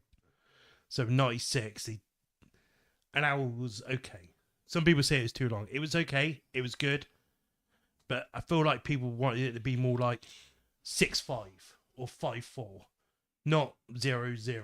This is the problem I have with the match. And I feel like Bret Hart got screwed that night. Shawn didn't beat him with an hour. It's an hour's time limit. You know, if you're having a match for a title, and you got a 20-minute time limit, and that 20-minute time limit expires, it's a no contest. What's the difference? And not only did Bret get screwed, you're like, oh yeah, but it's sudden death. Bret had Shawn beat in the middle of that ring with a sharpshooter. And he had him in that sharpshooter for like a minute and 32 seconds or something along them lines. And Shawn was ding, ding, ding. And then he restarted it. So they should have had the rule put in place that if it goes over an hour and it's a draw, the match continues to sudden death. Bret would have won. Mm-hmm. It's just like, come on. That's what annoyed me. Yeah. But it did annoy me at the time because I didn't like Bret that much back then. It annoys me now. It's weird how the boyhood dream has come true for Shawn Michaels. I'll never forget those words from Vince McMahon. Yeah. It was an incredible moment for Shawn to win, but the second he won, he said to Earl to tell Bret, tell him to get the fuck out of my ring. And here comes the ego. Yeah. Was it a work? Was it I think it was egotistical move? I think they were both in with it. Yeah? Yeah. Because at later times, I don't know if you ever heard this, and Bret even talks about it to this day. He talks about it on this DVD. Him and Shawn was fine after WrestleMania 12, but he wanted to let the boys think backstage there was an issue. That's why Bret went backstage. He looked pissed. But Bret rang up Owen and was like, so what are they saying backstage? And Owen's like, yeah, they think you got real heat with Shawn. And Bret was like, good, let him think that. Did he say that on here? I've seen it somewhere. Yeah. It is on there. It was on there. It is on this DVD. I watched a quarter of an hour of that on YouTube today. Right, yeah. Yeah. So a lot of people feel like, Bret was pissed because Shawn said, get out my ring. But according to Bret afterwards, Bret was like, yes, we want people to feel like we got heat. And I think they were still good at this point. But I got a couple of side notes here. Okay. So we're talking about WrestleMania 12, the Iron Man match. I found out some weird ass facts today about the Iron Man. Before you tell us about these facts, Yeah. I'm just going to reply to some of these comments. May says, have you guys ever seen Bret and Shawn Michaels ladder match from like 92? I remember having a VHS of it and watching it all the time. Yeah. We have seen that, young man. As Whack'em Stack'em, I believe. There we go. Great name. Bring that back. An hour of a ball draw. Mm-hmm. Vince probably blew Shawn more than Sonny did. 100%. Ribshot, our buddy Ribshot. Guys, if you haven't, go on his channel and subscribe. Check him out. You'll love it. I think they did it because it gave the illusion that it wasn't possible that it could still be a draw after an hour. Showed they both were on the same level. I like that, actually. Yeah. I do like that. Mr. Quake, how you doing, buddy? They both reignite Attitude Era. Yeah, I kind of see that, yeah. Anyway, WrestleMania 12. Interesting facts and notes from the Teddy Bear. Off you go, young man. So that was the ninth Iron Man match in WWE. The 9th. So the first 2 Iron Man matches were tag matches. Okay. And they were the Rockers on both of them versus the oh god, you might have to help me here. The Rougeau brothers. The Rougeau brothers, yeah. Yeah. So they started in 1989, the Iron Man match, but it was tag team Iron Man match. And then Bret Hart had a Iron Man match in 1993 with Ric Flair, which was an hour long. And then the other 4 Iron Man matches all happened in 1994, and it was Bret versus Owen in 4 Iron Man matches. Really? I would love to see them. My God, yeah. They were like 5 and 4, and one of them went to I think one of them went to 6 and 6, and then went to sudden death and went overtime for 8 minutes. And then Bret got the 7th. I never knew that. Yeah. Yeah, I just thought that was quite interesting. That was the 9th Iron Man match in WWE. And Bret Hart's 6th Iron Man match is Shawn's 3rd. That's incredible. Yeah, but they were all an hour long. Yeah. Mr. Quake has joined the show, guys. Hold the walls, break down the walls. NXT whack 'em and stack 'em. Yeah. Lonnie says, what was the end vote that you had? Well, I will reveal that in due course, Lonnie. Diesel was world champion before Shawn. He was indeed. Bret was 5-time world champion. Shawn was 3-time. Yeah. He was a 3-time WWF champion and a 1-time world heavyweight champion. Yeah. Yeah. So he won it at WrestleMania 12, then he won it at Royal Rumble 97, then he won it at Montreal, Survivor Series 97. And if you're going on companies as well. How would you how is that possible when you're right here? It's Dougie. How is this? That's my Dougie. Is it? Yeah. He's obviously come up me on YouTube and he's commenting. Oh. Yeah, he's been commenting a lot to random videos. That just freaked me the fuck out. I thought I was tripping. I was tripping. I'm thinking, what is this? How does he get that emoji? Are you sure that's definitely Dougie? That's definitely Dougie. Yeah. That's weird. You need to go to bed, young man. Uh-oh, he's on it. Oh, Oh, no. no. The Dougster has attacked the podcast. Oh, no. There was a time where when on Facebook Messenger, you'd give him your phone and then he'd be changing everything on the chat. You're like, no, stop. What the hell are you doing, Dougie? Oh, here we go. What's Dougie said? Rocket Red countdown lift off. Rocket Oh, no. Does Sophie know about this? No, he's probably cheered out in his bed. Because what's the time? 9 o'clock. So he'd be in his bed, settling. And it'd just be... Brilliant. Oh, I love it. Bret Hart is a Triple Crown champion, Mr. Craig says. Bloody hell. threw me off. Yeah, okay. Bret was 2-time heavyweight champ, then in WCW. Yes, I forgot about that.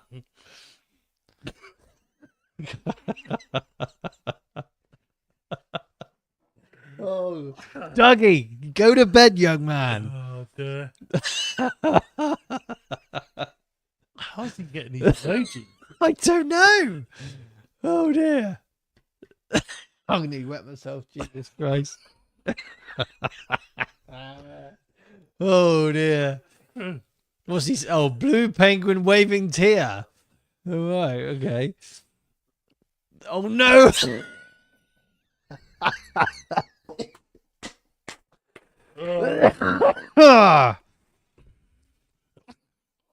Oh dear. Oh dear, oh dear. Someone in this chat's going to be like, who don't know. Or they're going to be like, why don't Tez Johnson just fuck off? Can't really, can I? You're right there. I'm here. I think Bret would like to forget his time in WCW. Dougie, no. Just everyone in the chat just ignore these emojis. Just Game over. Yeah, so this is Terry's son who is logged onto his phone, logged into Terry's YouTube account, who is now watching us live right now in another part of the world. Oh, no. Oh, no. Yeah. Dougie's only about 8 or 9 years old, so just bear with him. He's Yeah. he's a clever cookie. He's a clever little monkey. Well, he's just happy. He's happy to see me, I guess. Oh, dear. Love it. Where were we before Dougie took over the chat? Hold on, I got a good idea.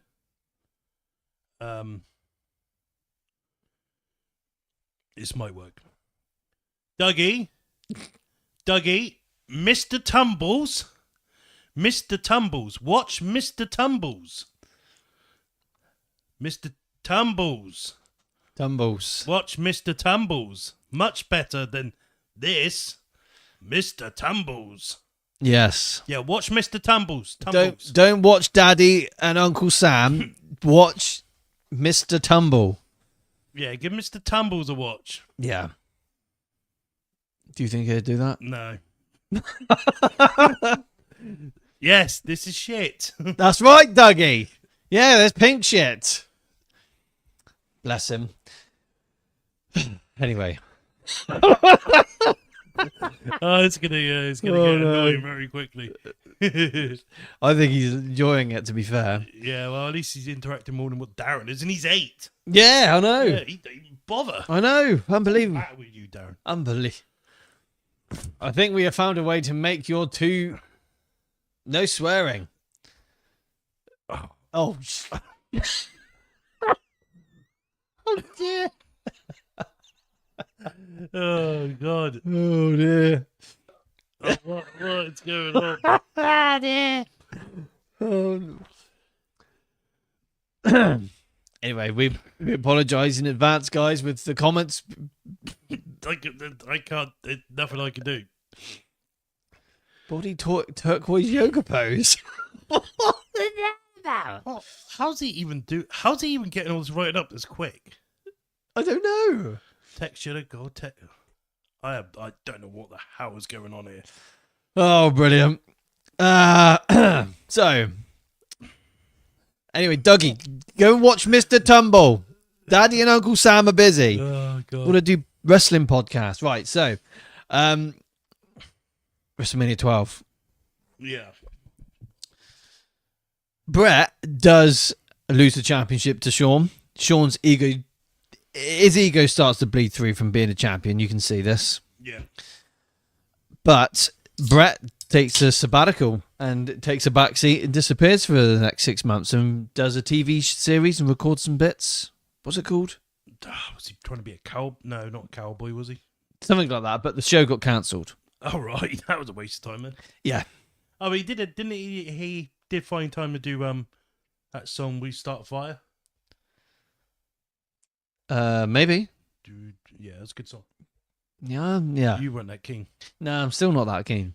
Man. Lonnie says, Lonesome Dave was the name of the show. Oh.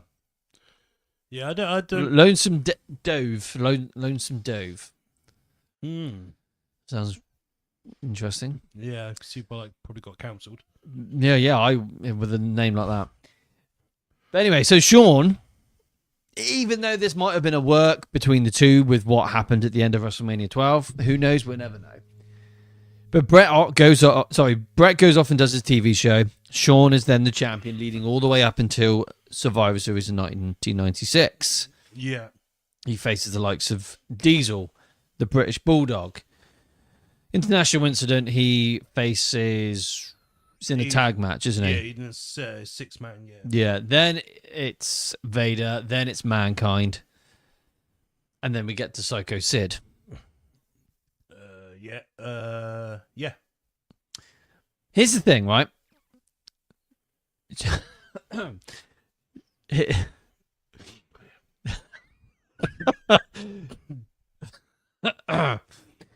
Okay, yeah, Shawn versus Mankind.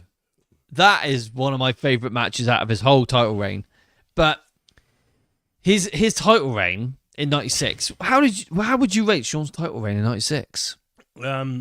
I think it was better than Diesel's in 95. Yeah, I'll give you that.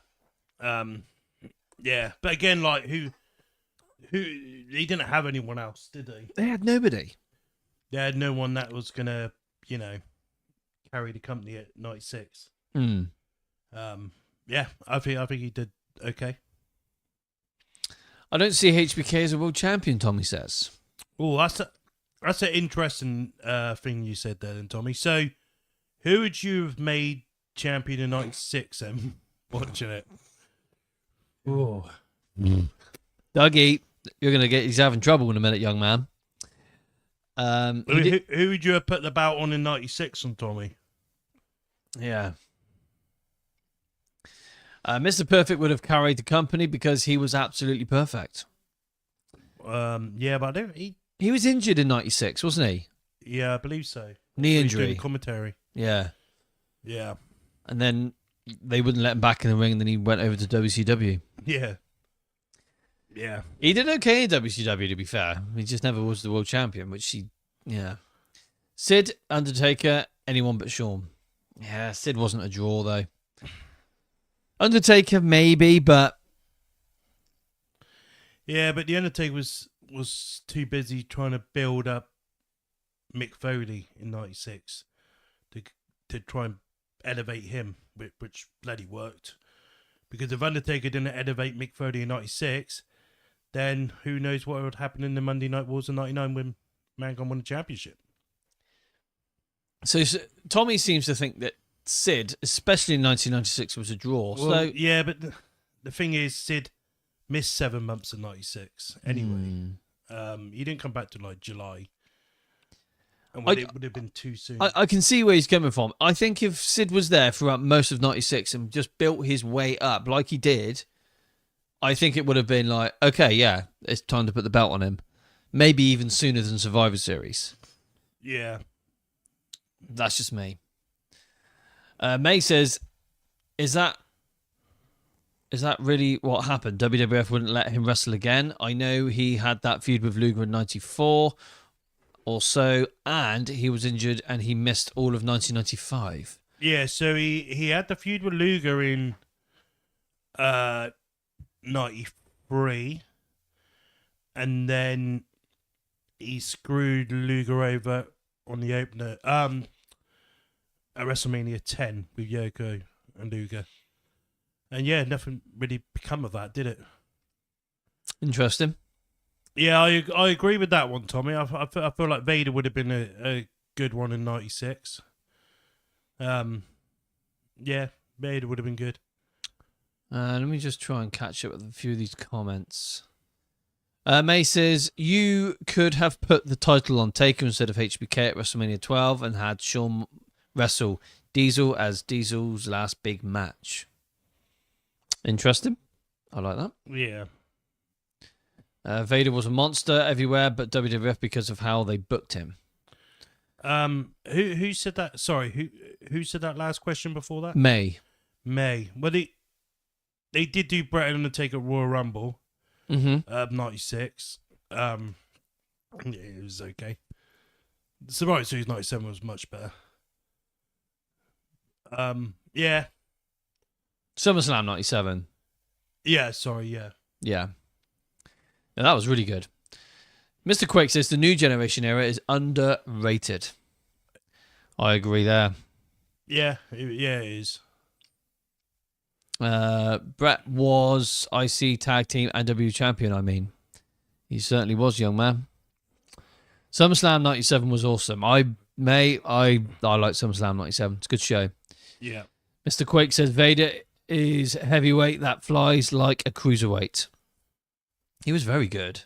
Yeah. In his own way, he was very good. I just don't feel like he was booked that well in WWE. No. 2005 was fun. SummerSlam 2005 was a very good show. I hear about 2005. Well, it's Hogan and Michaels, isn't it? Oh, God. We got the ladder match, Ray and Eddie. Oh, that was good. Yeah. The best thing on that card. I remember. Cena versus Jericho? Is it Jericho? Yeah. Yeah? I think so. I can't bloody remember. Yeah, I can't remember either. All these comments coming through. Bret doesn't even belong in the top 20. What's this, Eric? What is this? Hey. Eric Thornton. Bret doesn't even belong in the top 20. Ha ha ha. What a dick. Well, the polls are in. So, Chris Benoit was a cruiserweight that fought like a heavyweight. Hogan was unbeatable in SummerSlam. Bret is on Mount Rushmore. He's on mine. Yeah. Yeah. So let's go into Survivor Series 96, shall we? Yeah, let's Because things are starting to get spicy. Like real tension is about to build up between Bret and Shawn Michaels. Yeah. So Bret returns to the WWF and faces Stone Cold Steve Austin in a hell of a good match. Yeah, which I never knew until recently. It was a number one contender match. Yeah, I didn't really know I that thought it was just like because there was a story going into it. yeah, well, a solo story going into it with just Stone Cold slagging off Bret Hart. Yeah, Yeah, but Shawn loses the championship to Psycho Sid. yeah, They want to put the rocket up Sid's ass. Great moment for him in the garden, but it didn't really pay off. I don't even feel like WWE. Do you know what? I generally don't believe WWE wanted to put the rocket up Sid's ass. I don't even believe they wanted to put the rocket up Vader's ass. They wanted to put the rocket even further up Shawn Michaels' ass because they needed him to lose that bout at Survivor Series. Whoever beaten him at Survivor Series was only going to lose it back to Shawn at Royal Rumble in Shawn's hometown with. Don't know how many was there, like 30? Was it 30, 40, 50, 60, some thousand? Was this at the Royal Rumble? Yeah, 97. There was. That was in the Alamo Dome in San Antonio. Here's about 50,000. So, Yeah, I feel like they only took the battle with Shawn Michaels to make him look a victim. Oh, I feel sorry for Shawn to then put him over at the Royal Rumble even bigger. But then, yeah, you know how that went. Yeah. But yeah, so obviously Bret beat Stone Cold, Shawn lost the bout, and then Bret's the number one contender for In Your House 12. Yeah. It's time. Which was supposed to be based around Vader. Yeah. Yeah. Not a good show. That's not a good show. No. I thought like the pay-per-view should have been called like In Your House Snapped or something. Because Cyclist's theme song snapped. Yeah. Yeah, but it's time obviously because of Vader. So we would have got Vader versus Bret. But, and I have got it, this In Your House is known for the first time the rivalry become personal on TV. So when he started brawling. Mm-hmm. Remember he tried like putting his head and they started fighting on the beach? Yep. It's Bulldog that tried drowning Shawn Michaels in the sea, wasn't it? It was. But they were brawling, Shawn and Bret was brawling on this. And going into that match, because Shawn Michaels was on commentary, he accidentally cost his Bret Hart the title match.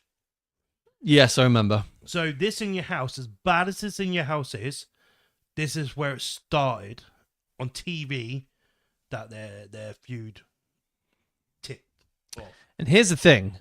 A lot of this is to actually build to WrestleMania 13 with what we were supposed to have was the rematch from WrestleMania 12. Yeah. The rematch we never ever got. Yeah. Yeah, that would have been... Can you imagine that? That would have been immense. That would have been immense. Especially in Chicago as well. Yeah, yeah. At that time, in 97. They didn't... Yeah. They didn't give a fuck, did they, that crowd? But it all worked out so well in the end. It did work out. It certainly did. Just going to reply to this comment. So, I really wish Bulldog won the title from Shawn at In Your House Beware of Dog. I think it was. I thought that storyline was pretty damn good with Shawn and Diana. Big fan of Bulldog, so might be biased. I wanted Bulldog to win. Don't think I want him to win then. I don't think he was quite ready, but I don't know when would he have been ready. Yeah, I don't. Yeah, I don't think he was ever ready. There's a part of me that agrees with you on that. Yeah, because of his habits. Yeah. If do you know what? If Bulldog was clean and wasn't on the fair enough, he's on the roids and that. Who wasn't? But if he was clean, otherwise, I think he would have been. Yeah, he would have been a great champion. Yeah. Till he cut a promo. Yeah, stumbling over his own words many of occasions that I can recall. Yeah. So we're heading towards Mania. Well, In Your House. Well, no, when is it? Just after Royal Rumble. Shawn wins the championship at the Royal Rumble in San Antonio. Bret doesn't win the Royal Rumble match. Steve Austin wins by cheating. But this just helps continue the rivalry. Yeah. Yeah, which is cool. And we've been like a few weeks of this. They did on an episode of Raw. So on an episode of Raw in February, after the Raw finish, they did. Oh God, my mind's gone blank on this one. I don't know. You might be knowing this. So they did their first ever triple threat match on WWE because it was on YouTube, wasn't it? Bret, Shawn, and Sid. We watched it, and yeah. So that match is on YouTube, and it's the first ever triple threat in WWF, like ever. And that match went so well, and people were really happy with that they actually brought that into a stipulation later in the year when it was whoever, Owen, Triple H, and Goldust. Something like that, yeah. In 97. But yeah, Shawn, Bret, and Sid was the first ever. I believe it was February, by looking at the time frame, because Shawn was champion, and then he vacated it not long after, so I would say early February. Okay. Just, yeah. Took him all that long to have a triple threat. So we get a couple week or so after the Royal Rumble, Shawn has to relinquish the WWF Championship because he's lost his smile. But really, what he has done is he does have a knee injury, but yeah, you know, did he have a knee injury? I don't think so. He didn't want to work with Bret. He didn't want to lose that bout to Bret. That's all it is. And this is where the personal rivalry really starts to kick off, and it becomes quite noticeable for the WWF fans in 1997. May has said, the only Bulldog promo I remember is when Steve McMichael slapped the coffee out of his hand and said, "Don't just stand there while a man is talking to you, Davy boy." I don't remember that, I must admit. Because he didn't want to be out. He didn't want to put anyone over. No. See, and that's the thing as well, right? You look at it like the year a year or so prior to this, he vacated the IC championship. Yeah, and he's just like, he didn't really put anyone over at all. So even when he lost the IC champion the year prior to that in 94, it was in a ladder match, he never got pinned for it. No. When he won the tag titles in 94 with Diesel, they never lost them bouts. They just forfeited the bouts because they split it up. That's all it was. Yeah, there weren't many titles he actually lost that he won. It was always a scenario around it where he just went a clean pin. If you look at all the championships that Shawn Michael held during his first run of his career, Yeah. he relinquished the tag belts, Yeah. the Intercontinental, Yeah. and the WWF Championship, Yeah. and really he handed the European Championship to Triple H. More or less. I know they had that ridiculous match. Yeah. He might as well, yeah. Yeah, I agree. All 4 bouts. Wow. Not great. No. Yeah. And he never got pinned he never got pinned and lost an IC title. That's never happened. And I'm just trying to, even when he lost the WWE Championship in 96, like how much of a bloody story did he have to make of that? With that old getting hit by that camera. Jose Lothario. Why couldn't Shawn just been like, let Sid win this? It's believable. It's not like it's unbelievable for someone of Sid's stature to beat Shawn. It's not like, wow, what are you doing? What a shock. It's pretty standard, like these things could happen. But yeah, it's pretty bad. And the thing is as well, when you look at Bret and Shawn and Sid with that match from the Royal Rumble 97, that was not a great match. No. Oh, no. Not good. No. No, I'm not a fan of that. And I hold my word to that one as well. It was not good. So Shawn he relinquishes the championship. Bret, Undertaker, Steve Austin, and Vader go into Final 4 in Your House 13 to determine a new WWF champion. Yeah, this is a great match. That is excellent. Yeah. Vader and Stone Cold, like, wow, they were chucking fists. And the other thing is, as well, this match was a bit strange because it had Royal Rumble stipulated rules to it as well as pinfalls. Yeah, this is weird. So if you were thrown over the top rope, you would have been eliminated, or you would have had to have been pinned or submitted. Yeah, very strange. Yeah, very very strange. So then the night after Final 4, Bret wins this one, by the way, which is excellent. But it was a weird ending, wasn't it? Yeah. Because was it Vader was thrown over the top rope? Or was it Austin? I can't remember how the eliminations, who went out who. All I know was it was Bret and Taker the last two. And I think all like Stone Cold tried getting on the apron. Yeah. And then Undertaker went and hit him or something. And Bret, something along them lines. It was a bit of a weird, like, oh, what just happened? Oh, Bret's just won. You know? Yeah. Yeah. Did I just see that? Imagine Shawn versus RVD 97. We just saw it in 2002 and 03. Brock versus Shawn would have been great. Goldberg versus HBK would have been a classic. Well, Don't know about Goldberg, Tommy. we've seen it happen in 2003 on the Monday Night Raw. It was okay, to be fair. To what I can remember, but that was 22 years ago. He's so bold. Very bold. Yeah, so this Final Four thing was a bit odd, but it was good. But then Bret loses it to Sid on the following night. Yeah. And then this new rivalry starts with The Undertaker versus Sid. Yeah, where did that come from? I'm not quite sure. I can't even remember them. I can't even remember the feud going into. Oh, it's bloody ridiculous. Yeah. Why couldn't they have just done? They should have just done Bret versus Austin. Don't know why he just didn't go with that.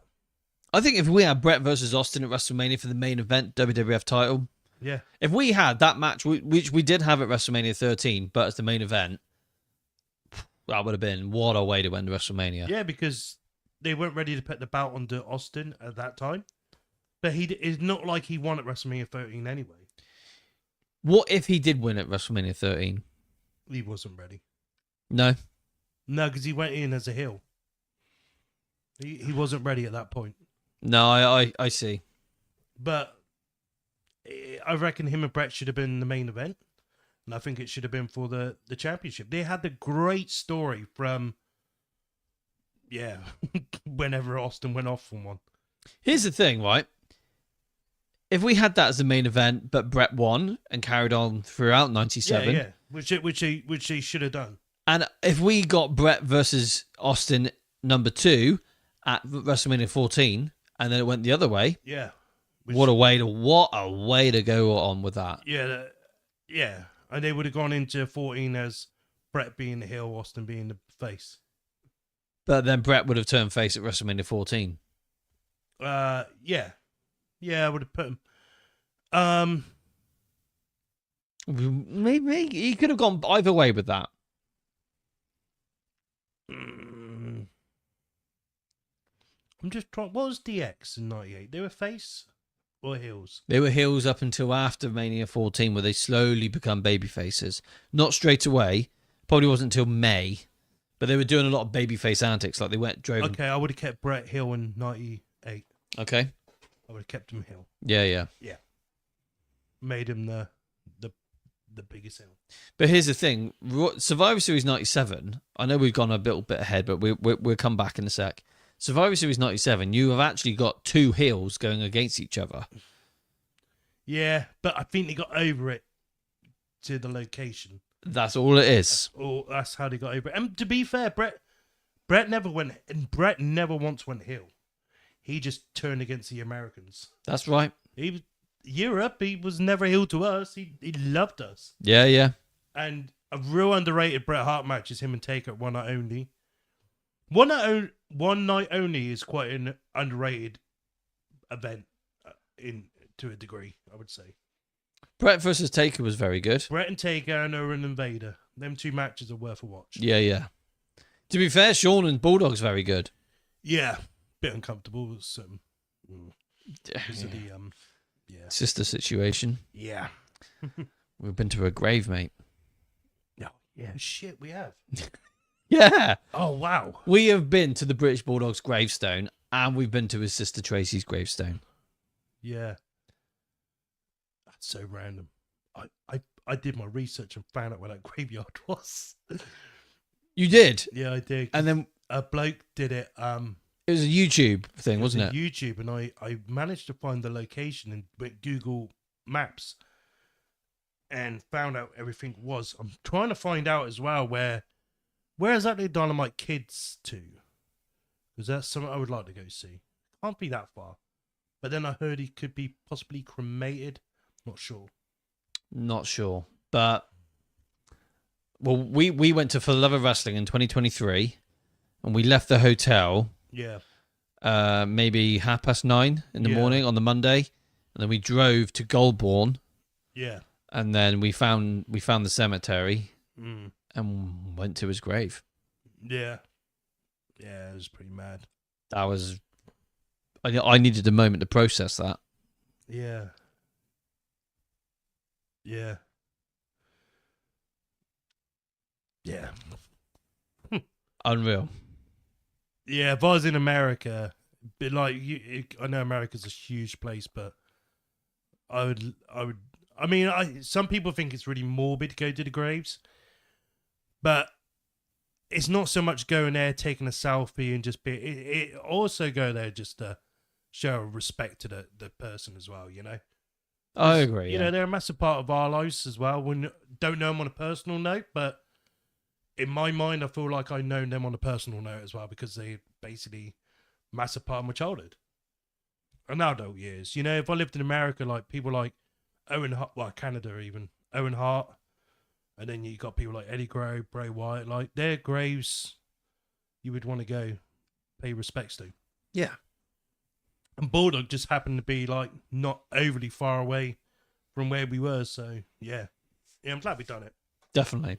Very morbid, but cool. So WrestleMania 13, Shawn is actually on the sidelines with an injured knee, but we know that really he doesn't want to wrestle Bret, which would have been fantastic. And is this when he did the moonsault with his bad knee? He jumped off the top rope and landed on it and thought, oh, actually my knee's okay, and does his pose and stuff. And he's on commentary for the main event.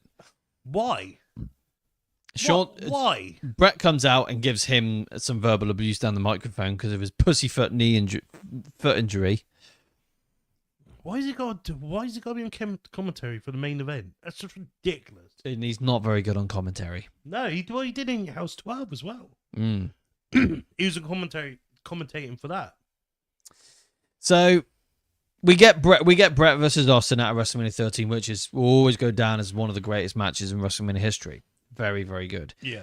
But going through into 1997, the real life rivalry between these two really does ignite.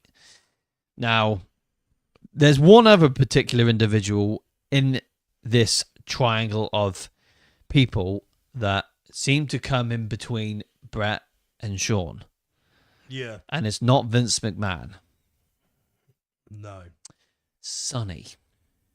Oh, yes. Now, Sonny has said, and Bret has said, that they have never had any form of sexual activity together, but they were very good friends. But Shawn and Sonny, on the other hand, were lovers to the point where Sonny was going to move in with Shawn, and the thing with Chris Candido was going to be put to bed, and Shawn would have gone about his ways with Sonny. Mm-hmm. In hindsight, it was a good job that he didn't go down that route, because I don't think Shawn would be alive right now if he was to stay with Sonny all these years later. Oh, God, no. He would have been dead in a grave. Too many drugs, alcohol, all that type of thing. Yeah. Oh, yeah. Sonny was not good for him. Oh, God, no. Not But at all. they were both madly in love with each other, but I think Shawn felt a bit tied with Chris Candido being involved in all this. Yeah, I don't think she'll give a toss. No. I think Sonny was the one that had her heart more into the relationship than Shawn. Yeah. But it caused a lot of controversy. Now, the feud between Shawn and Bret was on TV throughout many parts of 1997, but they never officially had a match. No, well, they tried. They tried. It was supposed to be at King of the Ring, 97, wasn't it? Yeah. So we meant to have the WrestleMania, then it was meant to be King of the Ring, which is ironic because the King of the Ring, Bret Hart, generally had a knee injury. Genuinely. Yeah, this one was genuine. Yeah. So It'd he be funny couldn't do if he it. faked it though. Hey? I know his was real, Yeah. but wouldn't it have been funny if Bret actually did fake that? Yeah, that would have been a proper, Bit like, how do you like up that, you, Shawn? Shawn. Yeah. This is the thing. We've missed 2 occasions where we could have had Bret versus Shawn. Yeah. WrestleMania 30, now King of the Ring 97. Yeah. I would have thought, I think King of the Ring 97 would have been more fitting. Yeah. So I feel like Austin deserved that match with Bret Hart. Because all of 97 going into, well, from Survivor Series 96 all the way up to Mania, Stone Cold was really working hard with Bret Hart. So I felt like they were building an amazing story to a Mania. So to have Bret and Shawn, I just feel like it wasn't needed. Stone Cold and Bret needed to happen. Yeah. But Bret and Shawn at King of the Ring, I feel like that would have been good. I feel like that would have been okay to have. Yeah. If we weren't so injured.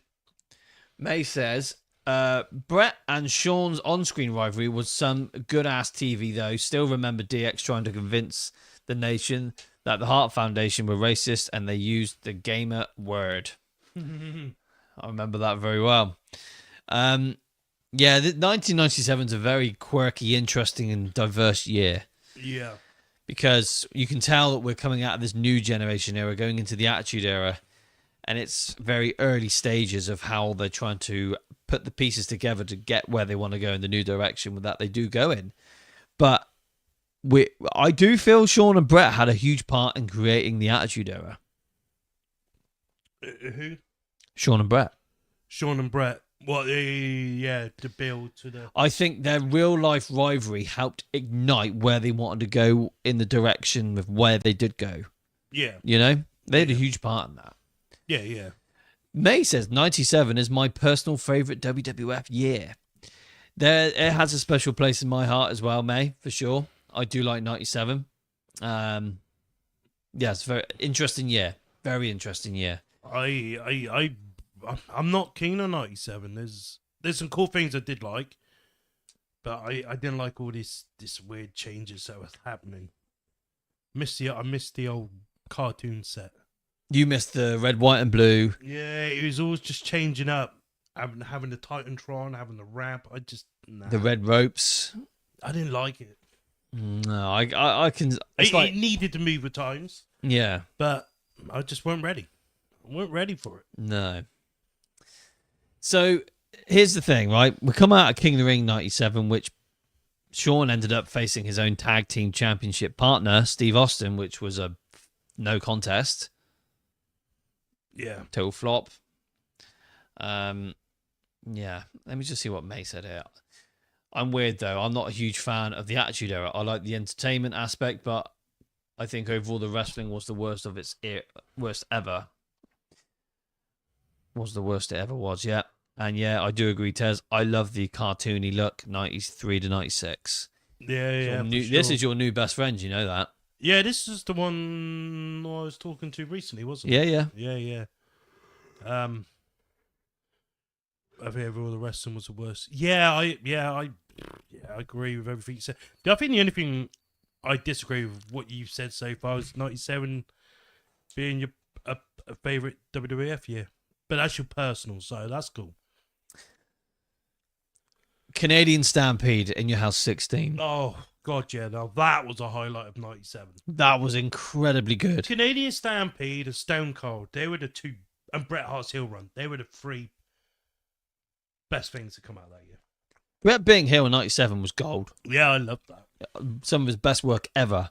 Yeah. But here's the little niggly thing about Canadian Stampede. I do genuinely feel Shawn should have been part of Team USA. Yeah, it would have made more. It was supposed to happen.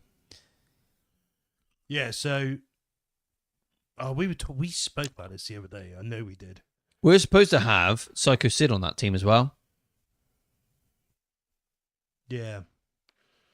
Yeah, I don't think I would have wanted that. I don't want Sid, but apparently that was one of the rumoured names to have had. He would have been on that team. Yeah. I feel like I don't know who I'd swap out. It was supposed to be the Patriot as well, wasn't it? I'm glad that didn't happen. He was terrible. Basically, it's who do you swap out for Shawn Michaels, Goldust or Shamrock? Pretty much. Yeah. I think Shamrock could have stayed in there because Shamrock had a purpose in the match. The Road Warriors and Goldust did not. Well, Goldust kind of did. See, he did go to a length. Well, he was going to go into a lengthy program with Pillman all through the rest of '97. This is true. And LOD was feuding with Owen and Bulldog at the month prior, the few months prior. Did it? It's a weird one. I feel like I just needed Shawn in that match. I don't get how they would have done it. Yeah, I don't know. Who knew? So, a couple more comments here from May. It sucked because they had great wrestlers like Jericho, Angle, Guerrero, Saturn, etc. But the matches just weren't that great. This is during the Attitude Era. Bit random, but I highly suggest if you guys get the chance to watch AEW tonight, at least watch Okada versus Mascara Dorando. That match is going to be a fucking treat. They had an amazing 3-way with Takeshita at a previous pay-per-view. And Mascara Dakota stole the show in that match, in my opinion. I'll be brutally honest with you, May. I won't be watching it, mate. I definitely won't be watching that, mate. There's still something missing for me to want to take a big chunk out of AEW for me to watch it. It's not there yet. It will happen. It's only a matter of time. Sad face. I'm sorry, May. I'm just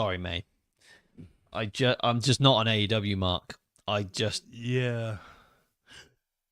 I sent it to you, but there is a link, guys, that is going around at the moment for a 3 month for TNA. They're doing it for it's something like it was nearly 6 weeks worth. Yeah. So it is worth doing it. Putting this TNA link on.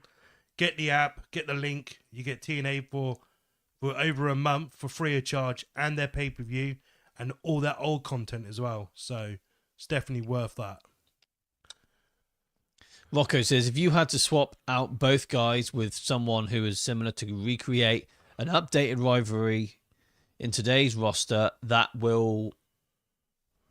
who will it be? For example, I'll swap HBK with AJ Styles. I can't do it, Rocco. Yeah, I'll probably go for. I know what you're saying. I'd probably go for maybe AJ Styles and Chad Gable. Maybe go with that. He's a great technician. I love AEW, but Tokyo Joshi Pro is my favorite promotion at the moment. That's very cool. That is cool. Chad Gable this week is back in the Performance Center training. So this is great news. This is great news. Hopefully we see the return of Chad Gable, not El Grande Americano. Yeah, I think he's fucked that off. Yeah, the bollocks. Yeah. So, SummerSlam 97. Tensions, real life tensions are severely high with Bret and Shawn, to the point where they do have a backstage altercation where Bret pulls some of Shawn's hair out. Jim Cornette, apparently, we're not sure if this is a work or a shoot, still has some of that hair. Oh, yeah, I have heard this. Yeah. He picks his hair off the floor. No, I can't work like this. The thing is, mate, man, makes me even more fucking sad that you guys don't watch AW. You've tried. I have tried. I honestly, I have tried. So we much. really tried with, what the hell was that? All Out. Yeah. We were doing a live stream. We cut the feed. It was the shits. I love the wrestling in AEW. I genuinely love the wrestling, but there's got to be a bigger enough story for me to grasp me in. If the story's not there and the stars aren't there, it's not going to grasp me in. Yeah. I did manage to watch the Tony Khan interview today that he did on Ariel Helwani. I watched that. Yeah. And yeah, I think Tony's great. Like, he's a fucking dumbass. He's strange, Yeah. but he's great. Like, I think he's such a kind person. I'd love to have him as a boss. I think he's really cool. He just needs someone to hold his hand. Yeah. He needs Shane McMahon. That's what he needs. Yeah. But I can't do AEW. I did watch Blood and Guts last week, and I've thoroughly enjoyed it. It's still there. I don't know what that was. It was more like something a bit bigger this time. Might have been a ghost. Maybe he's a Polish fly or something on roids. Bloody thing. Anyway, yeah. Tonight's not the night when we're talking about AEW. You don't need to talk about that. Yeah.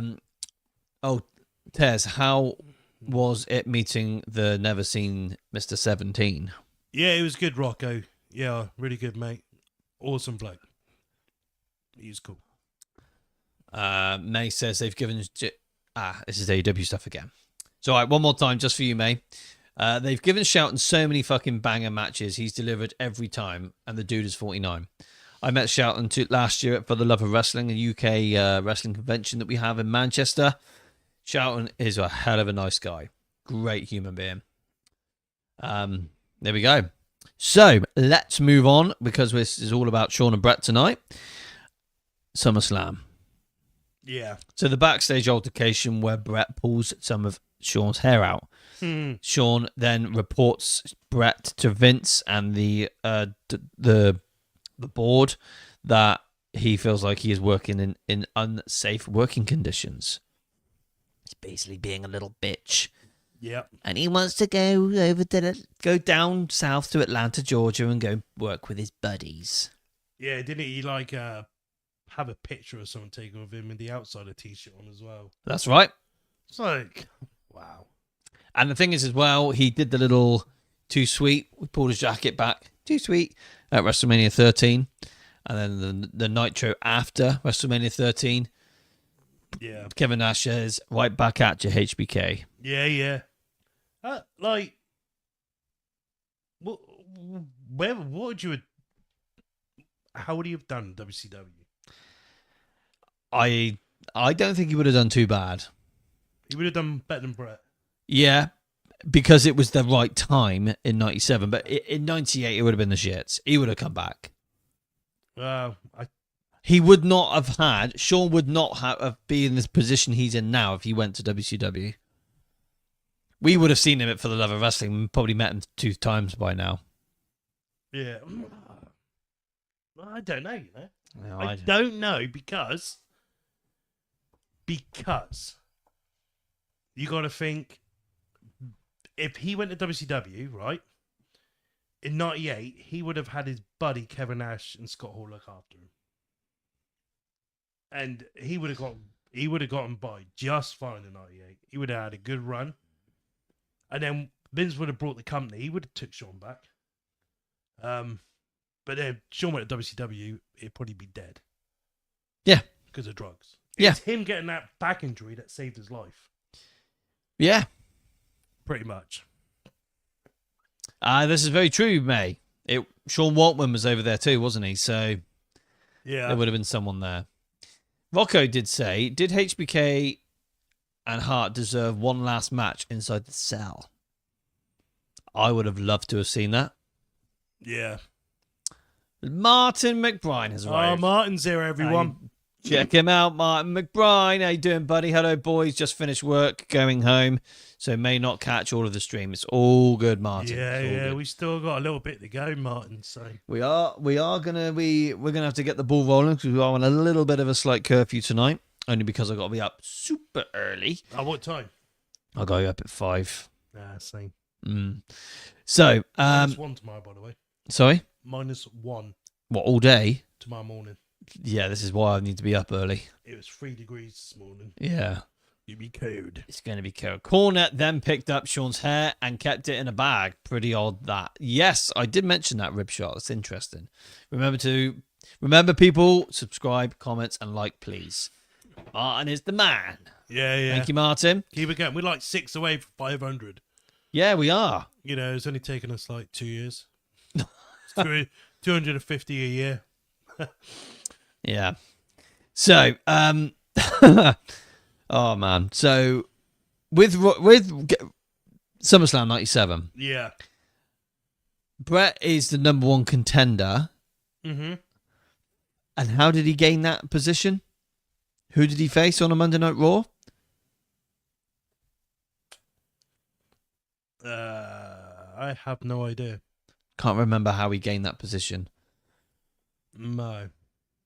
Either way, Bret versus The Undertaker at SummerSlam 97, where Shawn Michaels announced himself 2 weeks prior that he would be the special guest referee because it was his way of knowing who he would face to be the champion next.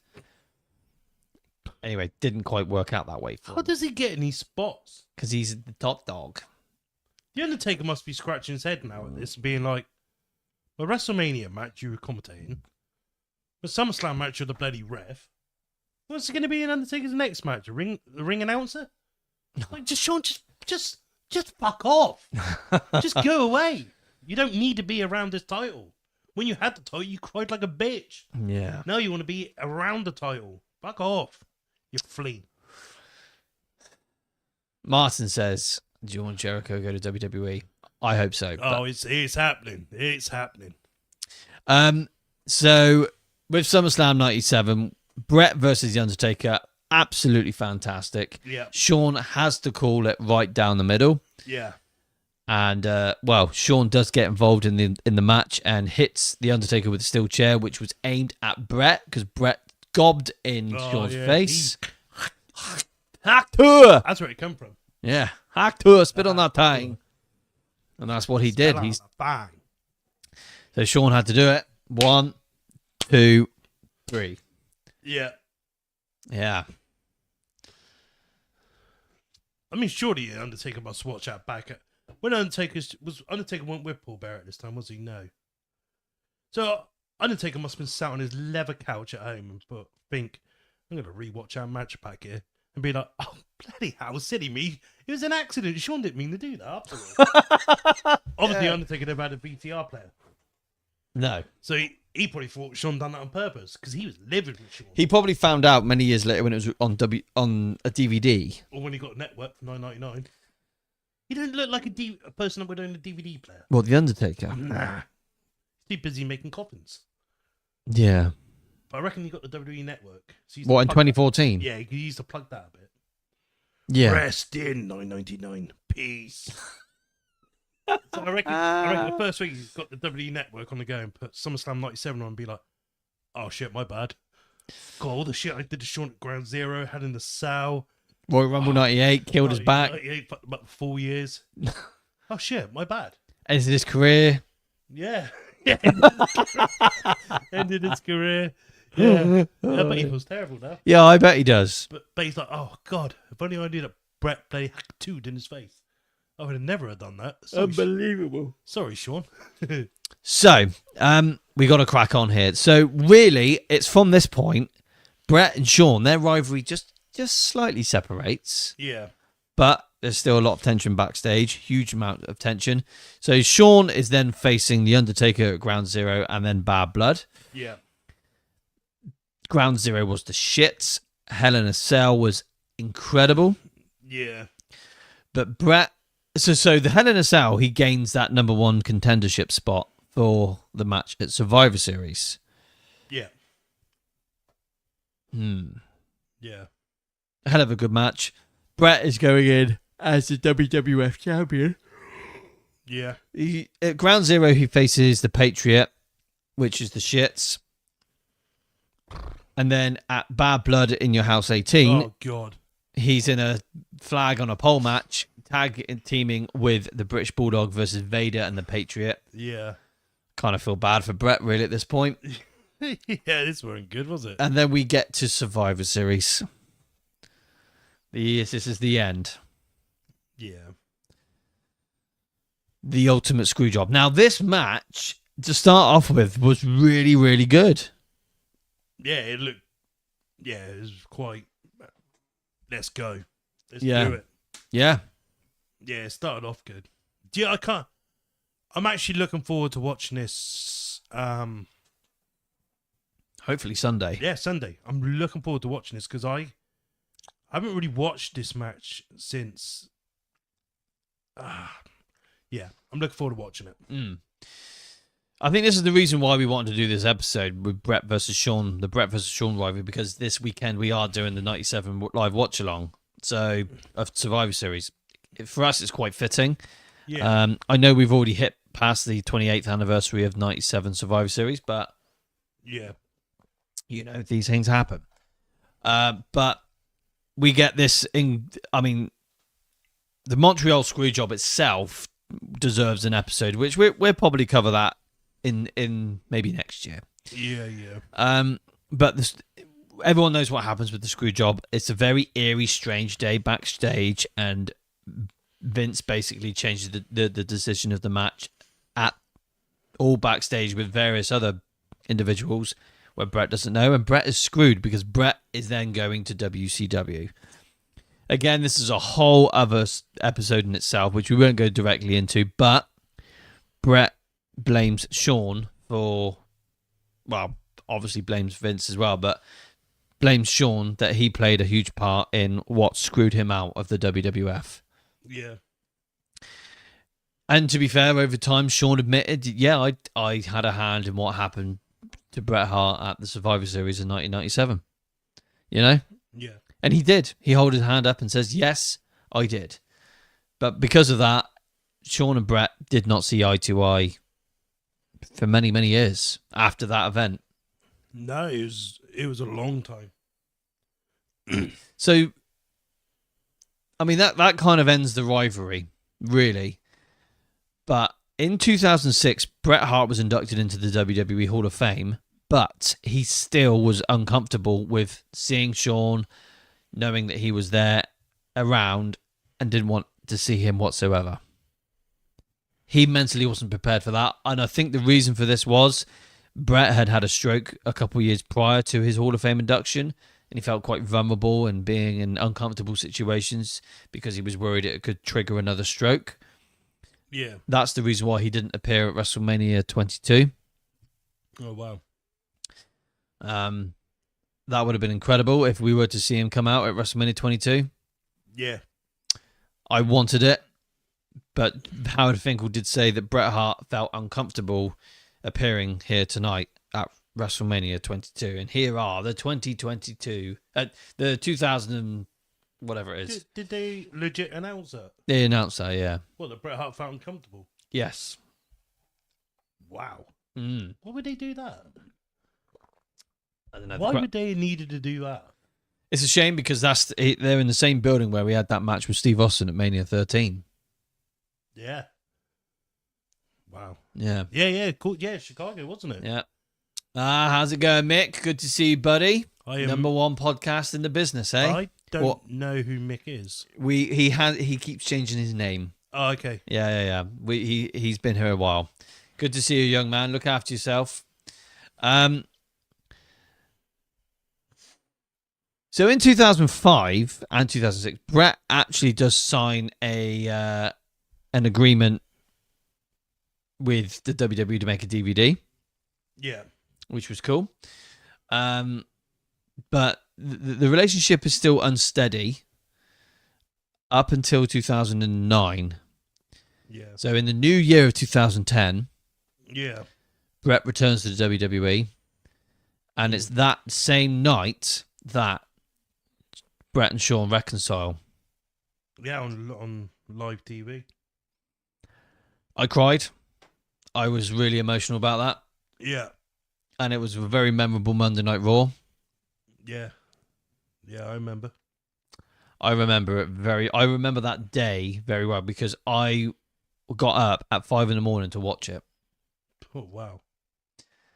Because I'd obviously recorded it on Sky. Yeah. And then I woke up at 5 a.m. specifically to watch it. I decided not even to go to work that day. Oh, really? I watched it over and over again. Wow. I loved it. Yeah. I loved it. Yeah, it was a cool moment. Yeah. I think I loved the fact where Bret was just like, you know, I think one of the first words he says is, I think hell just froze over. And then he says, I want to call out Shawn Michaels so we can bury the hatchet. And the crowd go wild. Shawn comes out and he says, I did have a hand in what happened to you at Montreal. And I have zero regrets, blah, blah, blah. You disrespected me and you disrespected this company. Was that wasn't Shawn Michaels? Was that Shawn Michaels shooting, or was that like That was his shooting. what, saying that to Bret? But I think they no. I'd say that was work, but they'd done their bit backstage. You know, Yeah. I just love that whole moment where it's just like, there we go, we're put to bed. You know, Yeah. because really we all wanted to see that one more really good match. We never got it, and we are always going to be deprived and starved by that one final dream match with Shawn and Bret. Yeah, because to me, their last, the last match to me was probably WrestleMania 12, because Survivor Series 97 just ended the way it did, and it was just, Well, the pay-per-view literally just was cut short. And was like, what the fuck just happened? yeah. I hope you enjoyed the playlist I got. All of them. What playlist is that, Mick Wrestlers? Yeah, what playlist is that? Lonnie says Bret screwed Bret. I don't think so. I think Bret got screwed because he was told that he was told by Vince that he couldn't afford to keep him. So Vince advised Bret to go back to WCW to see if he can get a deal, and the deal was finalized, and then he was gone. But Bret wanted to leave on his own terms, which I understand, and it didn't happen. He was lied to. As simple as that. Is that your path? I think it's a logical path to see it. Yeah. See, I'm on Lonnie's side on this one. You think Bret screwed Bret? Yeah, Bret screwed Bret. Go on, tell me why. Because it's a prop. It's a job. It's a prop. The championship. Yeah. Yeah. It comes with the job. Bret signed with WCW. So he's leaving that job to another job. You can't take your work uniform to another job. If your work gives you these real top of the range steel toe cap boots that they give you, and you're about to start a new job and you've got to get steel toe cap boots, the job wants the steel toe cap boots back. You know? What? Like, it's a prop. Just do your job. I agree and I disagree. Regardless, Bret and Vince had agreed what they were planning to do for the evening and the following night. Yeah. And in Bret's view, Mm-hmm. that's what they were doing. And it didn't happen. Uh, So he was lied to. And he was also lied about... Vince also lied to him about how he couldn't afford to keep him. yeah. Yeah, that bit's true. I just felt like the guy was lied to. When you hear him, like when you see Bret, he's right in front of you. You know, he is literally from where we're sat right now. He's just behind that door in distance. I was right there. Yeah. And when you see how he talks about what happened and how he felt that night, you can tell like genuinely that the real life Bret Hart. He's genuinely broken and hurt by how that whole thing happened around that weekend in 97. So I think for me, knowing how he really genuinely felt and how it still upsets him all these years later, the guy was lied to and he was very, very hurt by it. So I feel like I'm always going to be on Bret's side on that, you know? Yeah. I do get it. I do understand. Yeah. But going off of Bret Hart on this, even on this DVD, he was asked to drop the bout to Shawn at Survivor Series, and Bret said that he wouldn't do it to Shawn in Canada turf Do you remember why? because Shawn wouldn't do it for him. So basically, Bret and Shawn had a discussion a week or so prior, and saying I'm willing to do whatever I can to put you over, and you know make you look good. And Shawn basically said, "I really appreciate that, Bret, but I'm not willing to do the same for you." Yeah. So again, that's got a huge part in this whole who's to blame, who screwed Bret. I think they're both to blame for the whole how it got to this level. Mm-hmm. But again, it's one of those. But It really again, is. it's Bret's last match in that company, and he's the champion. He had to drop that belt. Mm. And then Vince wanted, regardless who Vince was going to put over, it's Bret's last night, and it's a job. But I get it from all angles. I do. I 100% get what you're saying. Yeah. But I feel like Bret should just been like, fuck it, I'm going. Whatever. Yeah. I think, again, I feel bad. do get it. Here's the other thing. For Bret, for that guy there, I genuinely feel bad for him because he did not want to even fucking go. Yeah, he's willing to take a pay cut. Yeah. And then, as May said earlier, they offer Warrior this deal. And it's like, what do you just offer Bret that deal? He would have done that. Exactly. That's frustrating. There's- What the fuck do you want Warrior? And look how crap Warrior's treated Vince McMahon over the years. Exactly. It's bullshit. Shitting on him over and over. There's quite a few comments here, which I will... Yeah, this is a debate. You can obviously tell we could debate this screw job. Like, you know, we've probably got different outlooks on this. But yeah, it's boring if we thought the same. May says, I don't know why people doubt Bret. Vince has proven to be a piece of shit for the longest time. Mm-hmm. I Lonnie agree. says, just drop the belt. I agree with that. I agree with both of you guys. May said he had 6 weeks left on his contract. You're telling me he didn't have enough pull in the company to drop it to someone he wanted to? Come on. Taker even said he would drop it to Shawn. That's shit, kid, shit. Shit changes. Not even about pull. He didn't have enough credibility in the company to have Vince trust his word. No, this is Vince being a dickhead to Bret, plain and simple. Yeah. Yeah. Yeah. And now that comes out that Vince didn't want to pay Bret, but was willing to pay Warrior. This reinforces that statement. Vince is a piece of shit. Bret in 1998 had way, way, way more value than the Warrior would ever have. Yeah. 100% agree with that. The Warrior sucked. Yeah. In my mind, when it comes to Survivor Series 97, I wouldn't even have Bret Hart go into that event as the champion. Or I would have done two options. Either Bret doesn't go in as champion, or he drops the belt to...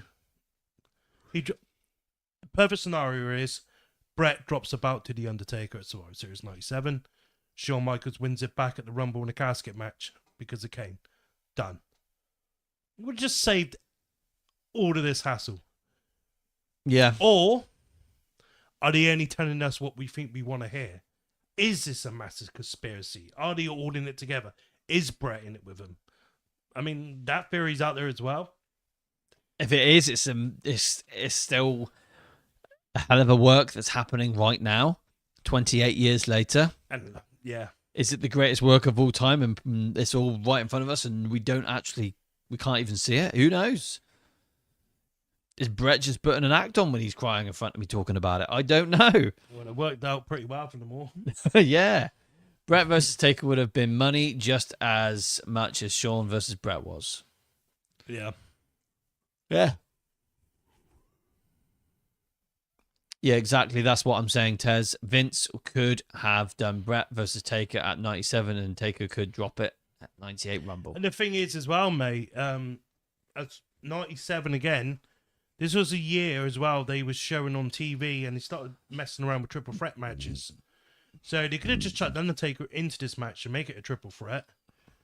And have, if they want that belt so badly on Shawn, should get Shawn to go up, pin The Undertaker, or whatever they do.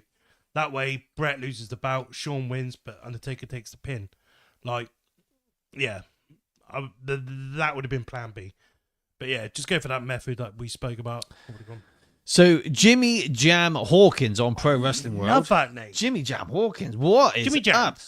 Jimmy Jam Hawkins. Jimmy Jam Hawkins. When Bret tried to be a bad guy, Bret did screw Bret. Vince told him what he wanted, and Vince, at the end of the day, he is the boss. Bret didn't want to listen to. At the end of the day, the boss always gets what he wants as the last word. Well, yeah, Vince is writing the film script. That's what he wanted part of the film. It's the director's cut, and he's the director. Yeah. Yeah, It's a difficult one. One day, we will do the screw job. I think it might be one of the biggest episodes we've ever done. Yeah. Don't know why we haven't done it this year. No, I don't know really. We've been a bit busy. We're saving for November Next year. Yeah, what do you think, Darren? Of course, you won't be here, will you? What's that? Bret. Well, I never thought about that earlier. Yeah, they could have done that too. The triple threat you're talking about. Yeah. Or at least have Austin, Stone Cold, or someone interfere, causing Bret to lose.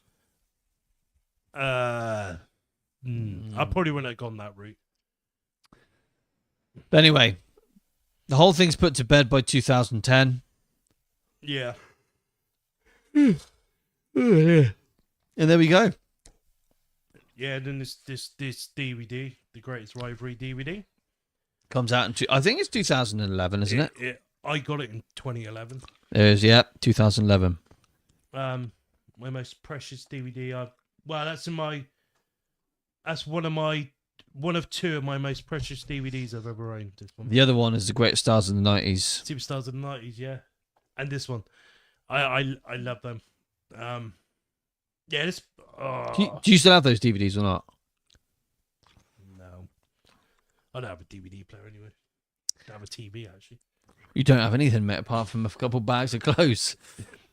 Well, yeah, somewhere. They're covered in shit. Yeah. Right then, guys. Are we going to do a watch-along? I don't think we need to, do we? I don't think we do. No, I don't think... When it comes to Shawn and Bret, the main match to watch is this earlier stuff from the Golden Era and the Iron Man match. Yeah. So when me and I don't know how this I don't even know how this even happened, but me and Sam sat down and we watched 3 of their matches. We watched Survivor Series 92. We watched Steel Cage, and we watched the ladder match. Obviously, everyone knows the Iron Man match, and people know the Survivor Series match. And me, personally, my favourite match out of all of them is their 92 Survivor Series match. I take that over all the others. So if you want to watch one of their matches, go and watch Survivor Series 92 and watch Shawn versus Bret. And an interesting note, whilst we're talking about these two in Survivor Series, it's the only Survivor Series match that had a rematch at Survivor Series. And what makes it more special is Survivor Series 92, when they wrestled, it was champion versus champion. Survivor Series 97 was champion versus champion in their rematch. So this is a little what's that word called? Hidden gem? No, not hidden gem. What's it called? I don't know. Fuck knows. But yeah, it's fact. There we go. So, guys, I've had a blast. Yeah, I've had a great time, actually. It's been good. I feel like we've done a much better job than we did back 220 something episodes ago. Yeah, I don't think I can listen to the early stuff that we did. Some of it's actually very good. I didn't. Yeah, I was a bit weird on. It took me a long time to get comfy. Yeah, I know. I think it's only really been this year I kind of picked up.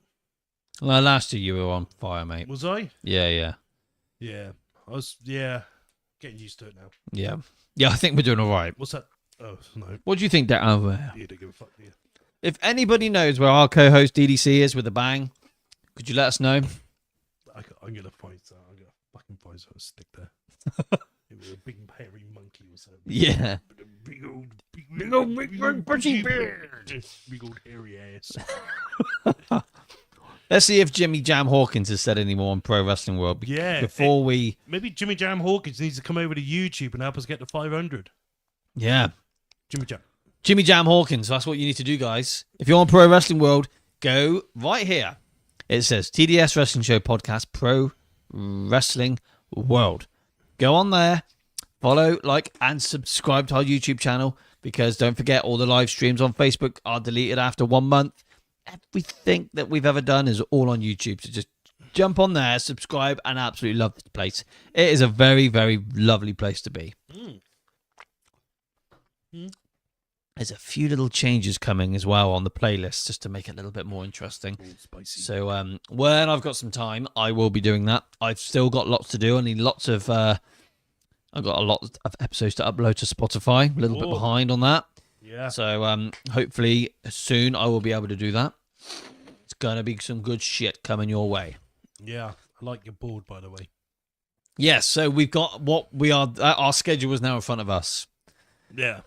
So this Sunday, as you can see below, this Sunday, the 23rd of November, hopefully, fingers crossed, we will be doing Survivor Series 1997 live watch along. Yeah. So looking at this, but we got the rest of the year all marked out, which is fantastic. We just need an episode for the Wednesday the 3rd. Wednesday the 3rd. But between Wednesday the 3rd and Sunday the 7th, or Wednesday the 10th, either way, I'm going to be doing a very special episode celebrating the 25th anniversary of WWF No Mercy for the Nintendo 64. When's this, darling? Not quite sure yet. It's not been penciled in, but I'm working on that. It's just going to be a very, very different, strange episode, which it's only going to be me, part of the TDS crew, and then I'm going to be inviting some No Mercy marks to join the show. We're going to be dissecting the game. Yeah, that'd be cool. If any of you guys into wrestling games, that's probably one you to check out for sure. You're going to love it. Well then, guys, it is time for us to go. We have had an absolute blast. Oh, hang on. The poll. Oh, the poll. Yeah. The poll. Yeah. Okay, yeah. Sam would have. May, he's No Mercy geek. Have you seen the updated... Oh, yes, I have, May. CM Junk. CM Junk. What up, buddy? How's it going, young man? Good to see you. So, on Pro Wrestling World, I put a poll up for who is the greatest of all time between Shawn Michaels and Bret Hart. Yeah. Eric Thornton says Bret doesn't even belong in the top 20. Well, you can suck my fucking big dick, you fucking penis. So, Josh Cudlip. Bret was the more dependable professional who did everything to get people over. Well done, Josh. Jeremy Kimberlin says HBK. Dallas Smith says Bret every day. Tyler Pemberton says Bret has done so much more than Shawn Michaels in their career. So Bret, for me, 32 titles across WWF, E, and WCW, compared to Shawn Michaels' 16th titles in WWF and WWE. May says, I'm a Fire Pro person myself, but I do love No Mercy. This is good shit, bro. Yeah, good shit, mate. So the polls have spoken. So Bret Hart had, 89 votes. Shawn Michaels had 192 votes. Wow. So... But do you feel like a lot of that is because I'm not being of ages? That's all it is. Yeah, because you got to think if Bret left in 97, that would make that person. How old am I? But yeah, that would make you 28 years ago. Yeah, I'm with you, Ripshot. I'm with you. I can never, for me personally, I can never put Bret and Shawn between 1 and 2. They both have to be at number 1. I cannot do it. I just cannot do it. Shawn's always number 1. For you? Yeah, Shawn's number 1. Bret Hart's like 1.5? No, he's not. No, not at all. Not at all. He's like number 4. Really? Yeah, Shawn, Randy, Triple H, Bret, Ray, Mysterio. Yeah, it's my top 5. CM Junk, how long do you think Bret's career would have lasted if it... interesting question. If it wasn't for Goldberg. That's a very good question, CM Junk. I think we probably would have seen him up until maybe 2005. I think that would have been it. Yeah. I would have loved to have seen him in that Ruthless Aggression era, and him versus Kurt. That's what I wanted to see. Triple H. Yeah. Bret should have been sucking Vince off instead of Shawn. Okay. Friendship over. What is it? Oh, because you chose Triple H over Bret. H, yeah. Yeah. Ribshot. Hogan, Austin, Bret, and Shawn. That's a very good one. I like that. Can I just clarify? I like Triple H from like 98 to like 2002. I love like the game and the heel run in 99. I love all that. And then yeah, literally like 2003, I was Orton all the way. I've just been Orton for absolute fucking decades. You and I, Ribshot, are more or less the same there. Hogan because he put wrestling on the map. Austin because he was the one that created the Attitude Era and made it as big as it was. And Bret and Shawn for everything they've done in the business. Is that Mount Rushmore? I would go for that. Oh, see? My Mount Rushmore consists of now, so I've been thinking about this, because this comes up a lot. Bret, Shawn, Owen, and Dynamite Kid. I think that's when it comes to wrestling. For wrestling? Yeah, for wrestling. Can't beat that. What you've just said, you cannot beat it. Yeah. Very good. Do you know I made a video? And I've only released it to one person so far. You need to get that shit on TikTok. It's called the 20th Greatest Wrestlers in WWE. Wrestling. I sent it to Andrew Green. Nice. He absolutely loved it. Rocco, you guys love both guys, so put them together and makes a singer named Bret Michaels. Indeed it does. CM Junk, I'd like to think he'd have lasted as long as HBK as beginning of 2010 in my guess. I think that would have been good, but he looked a bit washed out by 05, didn't he? Yeah. Big 05 would have been. He was in his 40s at this point. Oh, God, yeah. Yeah. You know, he was... what is he, 40 in 97, wasn't he? Yeah, so he was 49 when he got inducted in the Hall of Fame. Yeah. Mount Rushmore, May says, Bret, perfect angle Steamboat. Oh, yeah. That's a very nice one. Yeah, that's a very good one, too. Like it. Yeah. Like it. Anyway, guys, it's time for us to wrap this mother trucker up. Yeah. So, don't forget to tune in this Sunday for live watch along of Survivor Series 1997. Fingers crossed we can do it. Time will tell. It's only a matter of time. But we'll see you then. Thank you all so much for tuning in tonight. We've had a blast talking about Shawn Michaels and Bret the Hitman Hart. It's been very, very good. Thank you again. Yeah, thank you guys. Okay, Sam and Tez, if you had to choose to hang out with the whole day, who would it be? Shawn Michaels or Bret Hart? For your answer on the count of 3. Say it. 1, 2, 3. Bret Hart. Bret. And there's no other person. He's a wrestler. I would just love to sit down and chat. Yeah. CM Junk, good seeing you guys. It's clobbering time. Masturbating time for me, CM Junk. Yeah, I might have a bit. Yeah, I bet. On the way back. Right, guys, we are out of here. We'll see you on Sunday. It's going to be a blast. Much love to you all. Follow, like, subscribe, and share the freaking love. We're out of here. Cheers, guys.